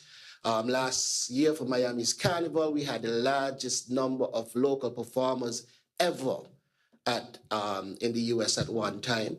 And we've also seen this year De Jour and others touring as well. We've seen DJ Terror touring as well. And that was one of the commitments we made, that our artists will take to the world stage. We have also designed, and we are now approaching the groundbreaking of the Creative Arts Center for the Creative Economy. Now, that is $100 million investment into the country, and that should be breaking ground in a matter of months. And so with the creative economy, we've done quite a bit of work there as well. PM, how much more minutes I got?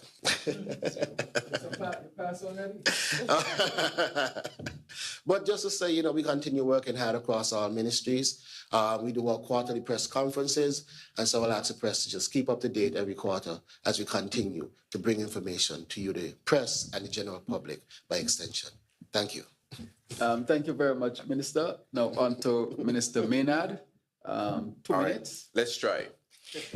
Over $80 million worth of roadworks in the first 3 years of an administration, the most ever in the beginning of an administration. We have built new roads in Stonefort, new concrete roads, that is, in Stonefort, Palmetto Point, in Boyd's View, Racecourse, Newton Ground, Rollins, St. Paul's, White House in St. Peter's, Shadwell West, and Shadwell South.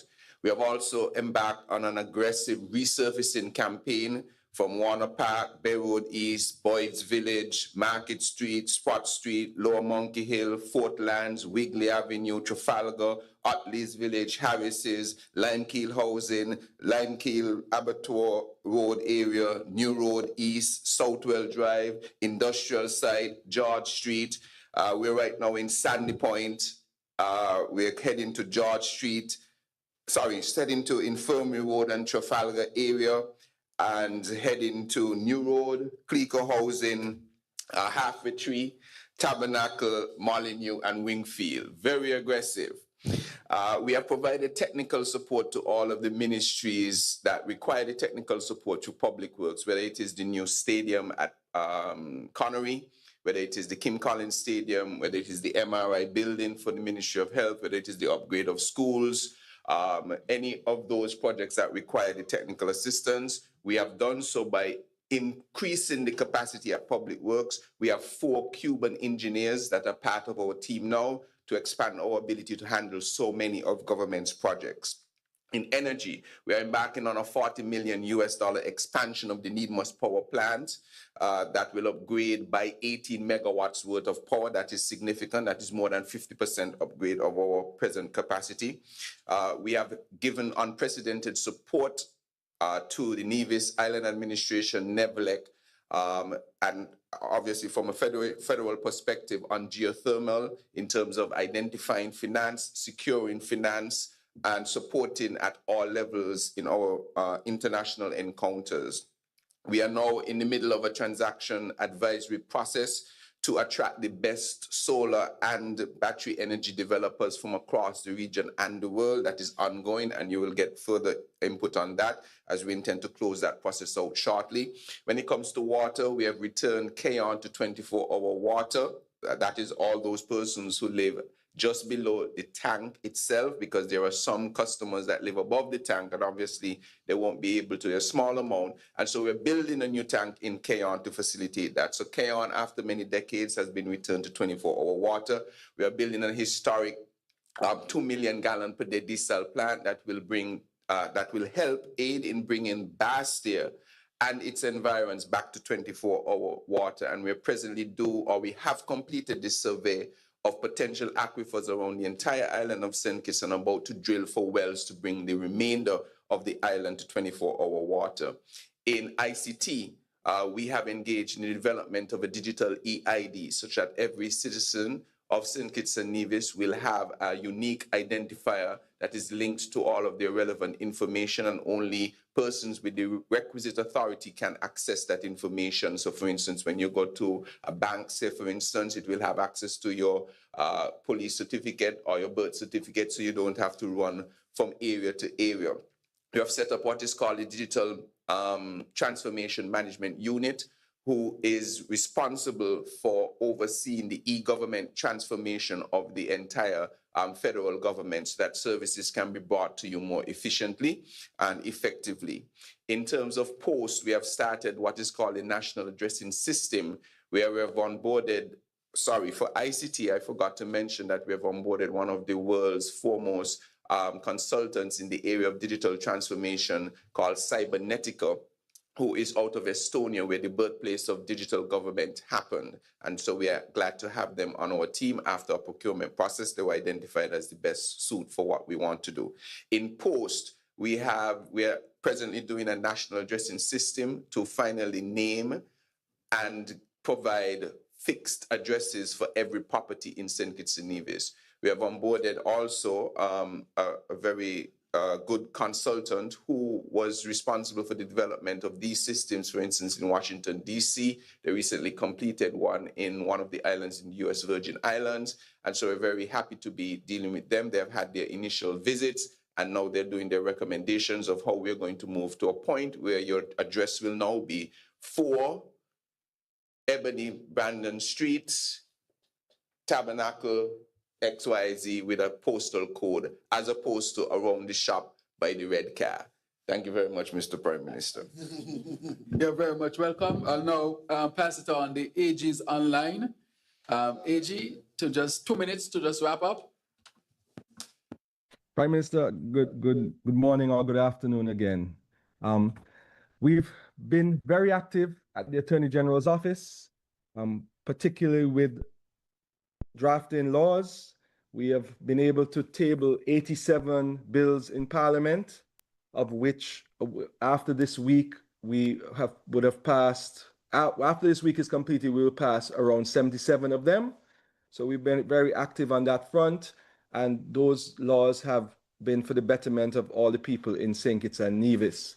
We have also spent a lot of time upskilling the Attorney General's office to be able to deal with the complex issues that come from all of the various ministries, and trying to expedite the advice that we provide, and having our team able to deal with providing legal advice to the ministries that are obviously, from the updates thus far from the ministries and the ministers, been doing a lot of work. We've drafted numerous contracts, including the desalination plant. We've reviewed the various project contracts for all of the various projects that have been conducted. We did immense work in relation to CBI amendments and other developments in terms of the good governance framework. We are very proud to be able to actually bring into force the Anti-Corruption Act and get the Integrity in Public Life Office to become fully functional. We have done work to make sure that we establish the Constitutional Boundaries Committee and all the various other constitutional responsibilities that fall within the purview of the Attorney General's office. In relation to the Ministry of Justice and Legal Affairs, we have been able to empower the Intellectual Property Office to work now at full steam. Our office is getting lots of international recognition, and I'm proud to announce that the World Intellectual Property Office has agreed to partner with the IPO SKN to potentially develop 1 or 2 geographic indicators, which is when there is a product in St. Kitts and Nevis that can be identified as being particular to our federation, such that it can be sold at a higher price by the persons who use it to manufacture, similar to what has been done with nutmeg in Grenada and what is being done now with honey in Antigua. There's a potential that there may be a couple of our products that may fit into this category, potentially the Nevis polymango. We've also done a lot of work to ensure that our courts are fully functional and that our judges, support staff, registrars are comfortable. We met a dilapidated Sir Leal Moore Judicial and Legal Services Complex. We have engaged a contractor to clear it out, remove all of the mold and all of the bird. I don't know what's the good word to use in this context, but the birds have overtaken the Leal Moore, so we're cleaning it. We removed all the files. We've cleaned all the files. We've established the High Court and the Magistrates Court at Fort Lands, and we intend to do a lot more work with the Sir Leal Moore complex to get it back so that the High Court Registry can operate from it. We're advancing in relation to the Ministry of Justice and Legal Affairs headquarters. We now have the floor plans, which are in the final stage of review. And then once we have those, we will then seek to get our MEP contractors and then put it out to tender for contractors to be able to bid so that we can get to the construction of the Ministry of Justice and Legal Affairs building on Bay Road, Bastia. We have relocated the land registry, and we have seen successes from our survey to the bar that land transactions are being processed much quicker than they were before. We have empowered 2 registrars, and we have provided the land registry with the support it needs to be able to serve a modern St. Kitts and Nevis. We've done a lot of other things, PM, but I believe that that's my 2 minutes. Much, AG. I'll now move on to Senior Minister, and he'll have 2 minutes, 1 second. Thank you, Mr. Prime Minister. Let me start with the Minister of Foreign Affairs. So far, we have had to take over the responsibility as the chair of the Council on Foreign and Community Relations with regard to CARICOM. We also have been elected to the what we call the Economic and Social Committee at the United Nations for 2026 to 2028. And thirdly, at the United Nations as well, we've been elected to be the Vice President of the UN General Assembly at the 80th session that takes place this year, September. At the level of the ACS, Association of the Caribbean States, St. Kitts and Nevis has become the chair of 2 special committees on trade, economic development, and investment. With regard to new missions that we have opened as a country, we have had our High Commissioner in India eventually presenting his credentials to the President. And as a result of that, we now have a functional mission or embassy in Delhi in India. We've also waiting the response for an agreement from the government of Singapore with regard to another high commission that we are opening there, and we expect that to take place over the next few weeks to months. I should also say that we have entered into discussions with countries like Saudi Arabia, and in particular with Kuwait. And we also would be engaging countries like Qatar that is in the Middle East, in order to ensure that we can have proper representation for the government and people in those countries. I want to say that with regard to the Organization of American States, we've had tremendous support, especially in the area of scholarships, and not to mention, of course, the scholarships that we continue to have from Morocco and the Republic of China and Taiwan. We want to thank not only Ambassador Francis, who is our ambassador there in Taiwan, but also the outgoing ambassador of Taiwan, who, as you would have heard, has basically been recalled and to be given, I'm sure, higher duties by his government, while we await the presence of a new ambassador from Taiwan, who will be coming here shortly. In the area of investment, just to emphasize that Hotel Indigo, which we had broken ground for a few months ago, that there has now been the signing of the construction agreement between the contractor and the developer. And so we are expecting that we would have some constructions taking place very shortly, thus providing quite a number of job opportunities for our people.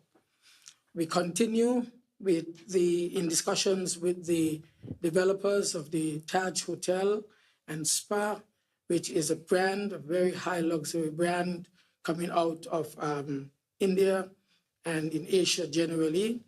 They are in discussions with the Whitegate Development Corporation with regard to the location of this new facility, and so that continues as well. In the area of international trade, we have just come out of Namibia, as I mentioned earlier, in speaking to a question, in responding to a question. But we want to make sure that we continue to have a presence in the international community on trade matters in order to ensure that we can project and request fair trade policies and relations with St. Kitts and Nevis and those with which we are trading. Finally, on the area of industry, just to say that we eventually are looking forward for the establishment of 3 new facilities in the industrial estate, one of which almost close to completion, that is Sparrow Foods, and also another facility that will be producing solar panels. Finally, let me just simply say that we are also in discussions through the relevant entity with business people in Curacao, trying to establish partnerships with businessmen there, not only partnerships for goods, which might be more cheaply produced and thus be cheaper for our own consumers here, but also in terms of possibilities for partnership in investment. That's all for now.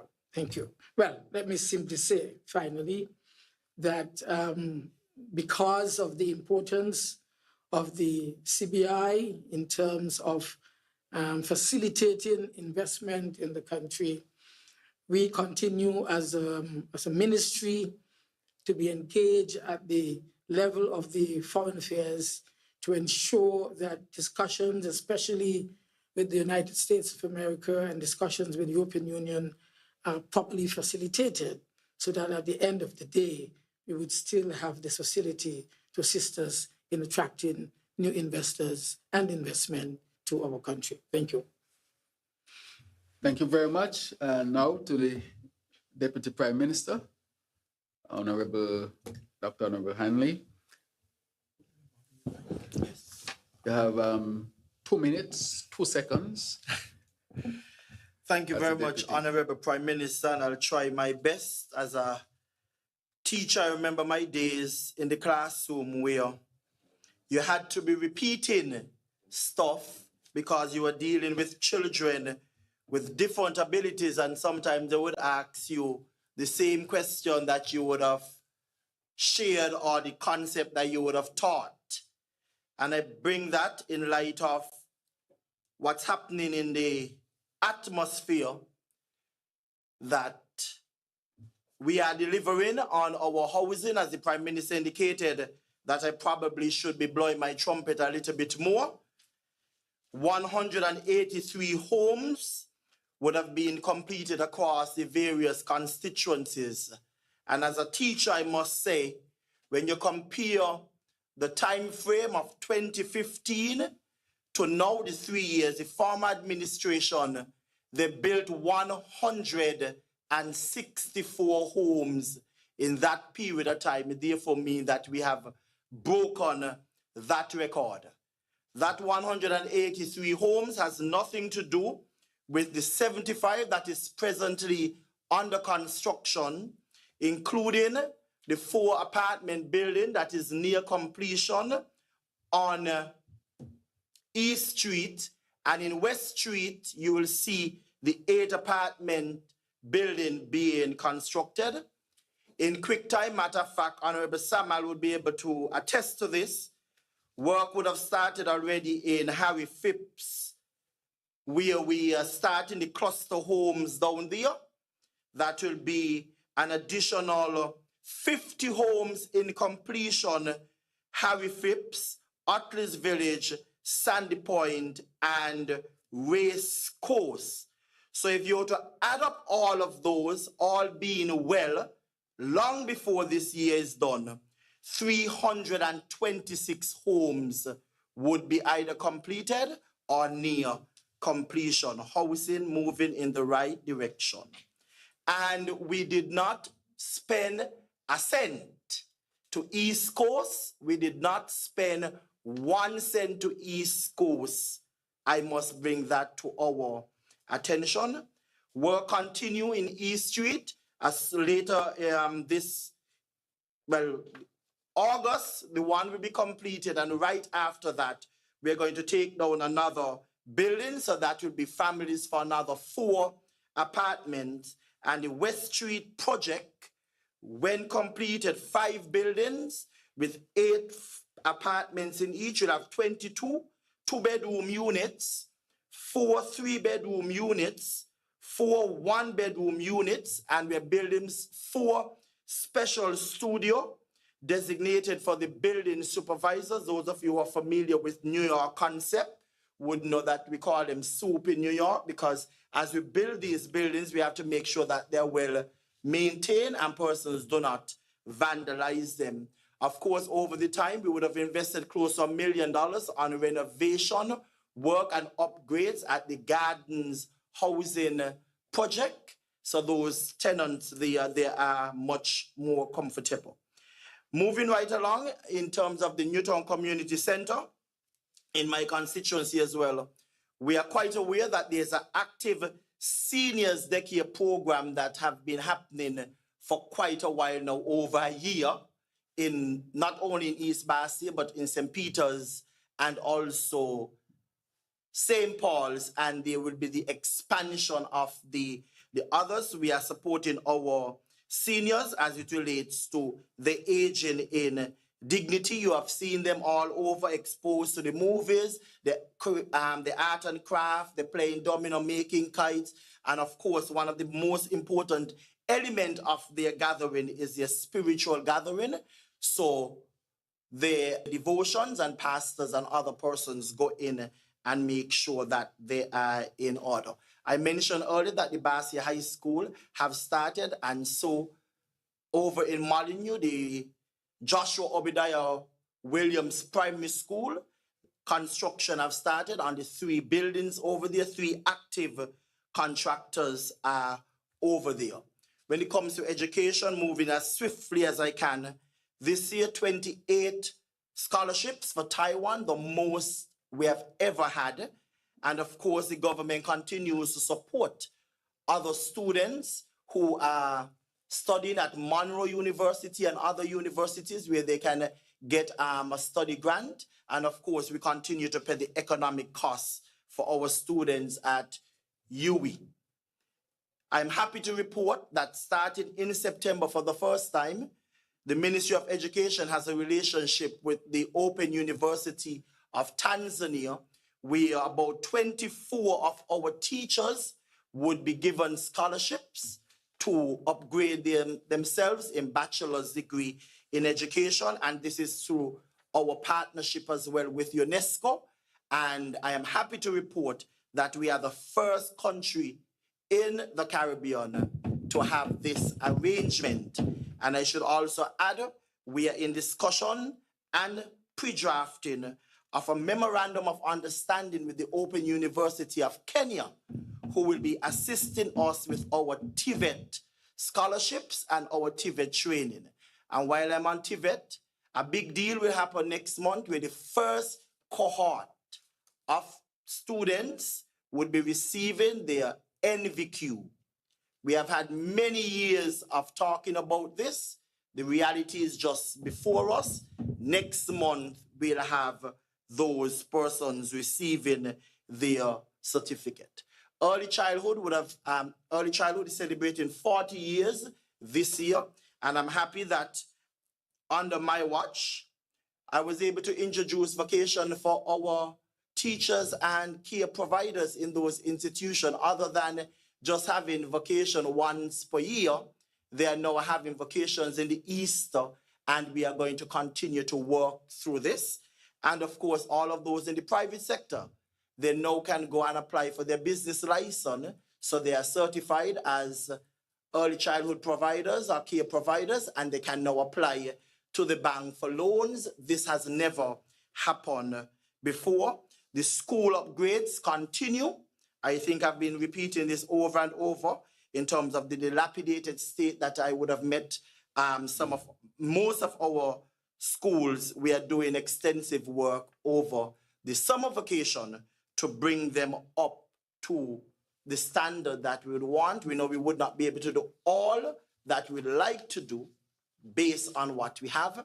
And of course, later in the year, we are going to be having the discussion as we work on our curriculum. We are going to be providing or exposing our students to local history. This will be taught at all levels in our school, and this support comes from UNESCO, and I'm extremely grateful for the support that I've been getting from that office and the overseas ambassador as well, Dr. Doyle. PM, that's it for now. Thank you very much. I know the ministers have a lot to say, so I really want to thank them for trying their best to wrap up in a short time. I get 2 minutes, 3 seconds. Just to touch on a couple of things. The Deputy Prime Minister mentioned our contact with 2 significant universities in Africa. We will be the first in the Caribbean to establish that type of relationship. So going back to Mr. Bad's question about us being able to blaze the trail in establishing deeper relations with Africa, even though we are the smallest, this is extremely significant. We are serious about this, Mr. Bad, and that is why I want to thank the Deputy Prime Minister for those, and this speaks to the question of, even though we are small, can we help to blaze the trail to reconnect us with Africa? And this is meaningful that we have these connections with these universities. With respect to the Cardigan home, we have now attached the prison maintenance team. We have very skilled persons who are at His Majesty's prison, and they would be responsible for the maintenance of the Cardigan home. Maintain it, do whatever it needs to put it in better condition and to have it upgraded. So I just wanted to mention that, and I want to thank those who will be participating in that. With respect to immigration, I want to say we have an ETA system. Our ETA system is the most advanced in the Caribbean. Again, I go to the point, we might be small, but we can blaze trails.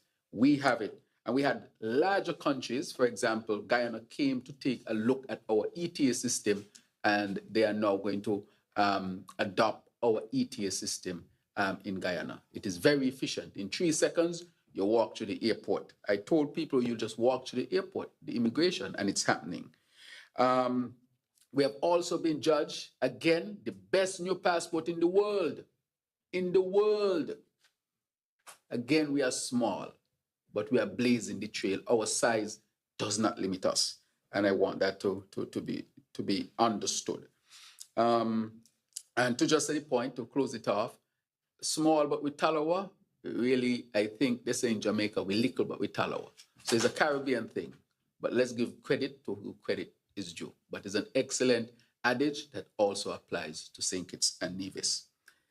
On the national security end, I want to thank everybody, the whole of St. Kitts and Nevis, the Royal St. Kitts and Nevis Police Force led by Commissioner Sutton and his High Command team and all of the officers, the acting commander for our defense force and all of the soldiers, all of our people who work in Elevate from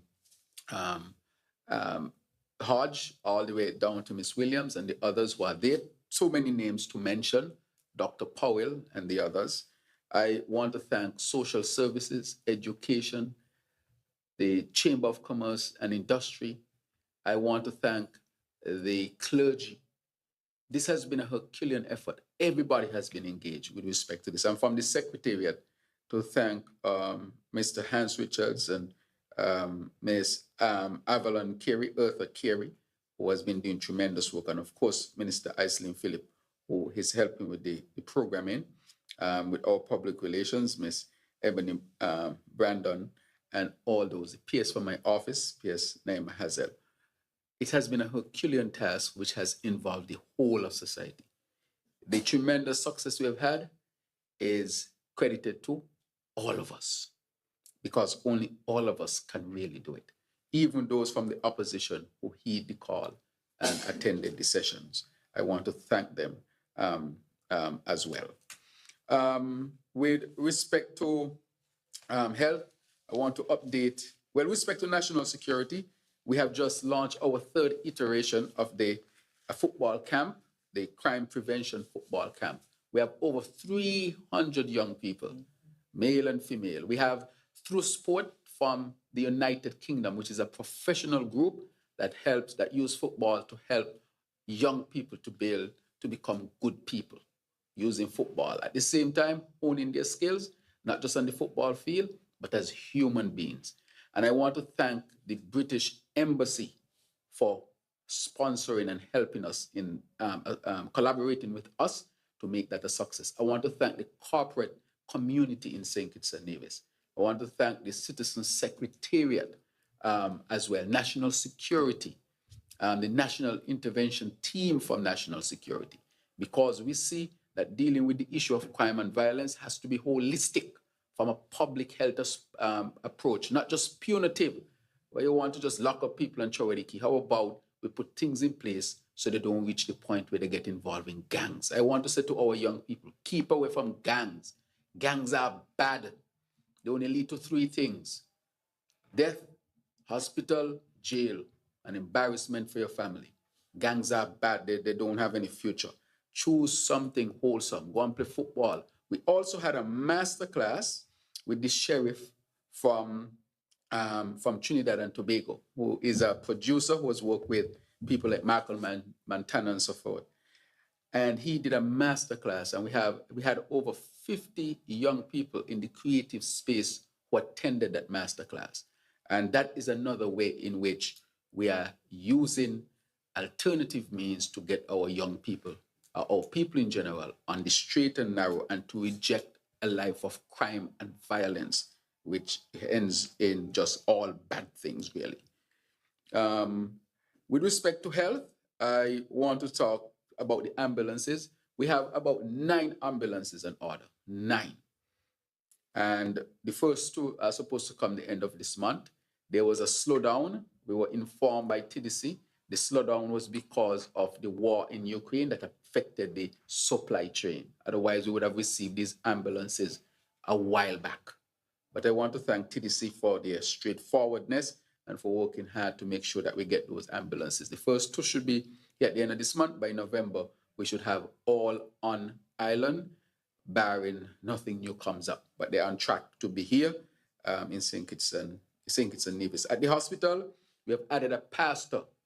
We now have a chaplain at the hospital because the spiritual aspect for health is critically important. We have added customer service rep. So the pastor is Pastor Donna Peets, and Ms. Griffin from Keys is our customer service person and patient advocate. And that has been a new addition to deliver better services at the hospital. The MRI building is near completion, very, very close to completion, and we expect to have the MRI this year. We had to build a whole new building just to get the MRI. There was no other building appropriate to house an MRI. And so that building with all the specifications are coming to an end. I have spoken about a lot of other things, but let me just wrap up by saying that I want to thank this team, this labor administration team. At the end of the day, it is the Labour Party that has been selected, or elected rather, to run the government. We continue to do so based on the principles of what Labour is about. Labour is about people. How can we advance the lives of people? Whether it be through all these different ministries and sectors, the focus is really on the people. We are doing that by an overarching strategy called the Sustainable Island State. This is not just about climate change and renewable energy. It is about building better lives for our people here in St. Kitts and Nevis. And so this team has demonstrated that it is up to the task, and in less than 3 years, it has delivered things that people thought would have never been delivered in St. Kitts and Nevis. Geothermal, for example, people thought that could have never been done. Large desalination plant, which were spoken of. Connection with Africa in education, that I did not speak of, but the Minister of Education spoke to it. That shows that we are serious. People probably thought, for years the Rastafari community was asking, why are we not connecting? And we have found that it made sense to connect. We are building a brand new Bastia High School after 7 years of nada. We are building a brand new hospital. But while we are doing that, we are investing heavily in the JNF and encourage people to go to JNF to see air-conditioned units and wards to see how our foyer looks, to see the new additions that we have at JNF. We're not waiting for a new hospital to invest in health. We are investing heavily in health. And to answer Mr. Bad's question on the medication, we are implementing a new system that would be a system that will improve. It will be, and that system, I think, might have caused some slowness because I asked about it, but it is because we are making those significant transformation. And so I would like to say, all in all, these are some of the things that we are doing, and one press conference is not enough for us to speak about all of them. But at the end of the day, I want to thank the people of St. Kitts and Nevis, because this is all about you. We are here because of you. And no time in my mind I'm thinking that is not because of the people. It's always because of the people. And we remain humble with that thought in mind. And all that we do is really to help to better the lives of the people of St. Kitts and Nevis. Will there be challenges? Yes, there will always be challenges. We are not perfect beings. We are not perfect beings, but we dedicated to the work and to work hard to advance St. Kitts and Nevis and to advance the lives of our people? Yes. Is there room for us to go out in the community and connect some more? There's some room for that.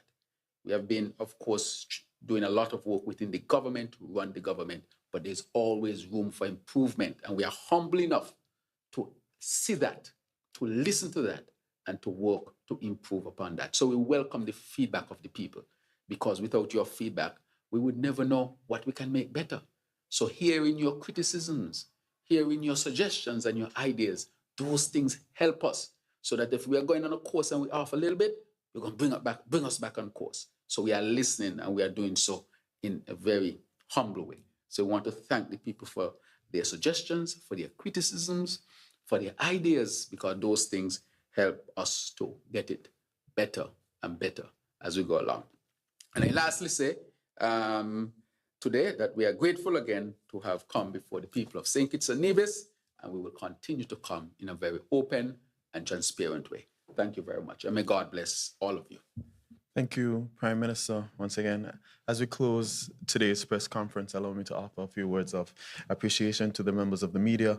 Thank you for your continued commitment to public accountability. Your role is vital in shaping informed national dialogue. To the members of the public, thank you for joining us. The questions asked and updates today are for your benefit, because democracy is strongest when people are informed, engaged, and heard.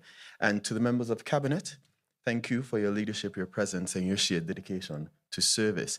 Before I take my leave, I encourage the public to stay connected, follow official government channels, visit www.sknis.gov.kn and stay updated, stay informed, and continue engaging as we work to build a sustainable island state together. This concludes the press conference. Thank you, and have a safe Tuesday.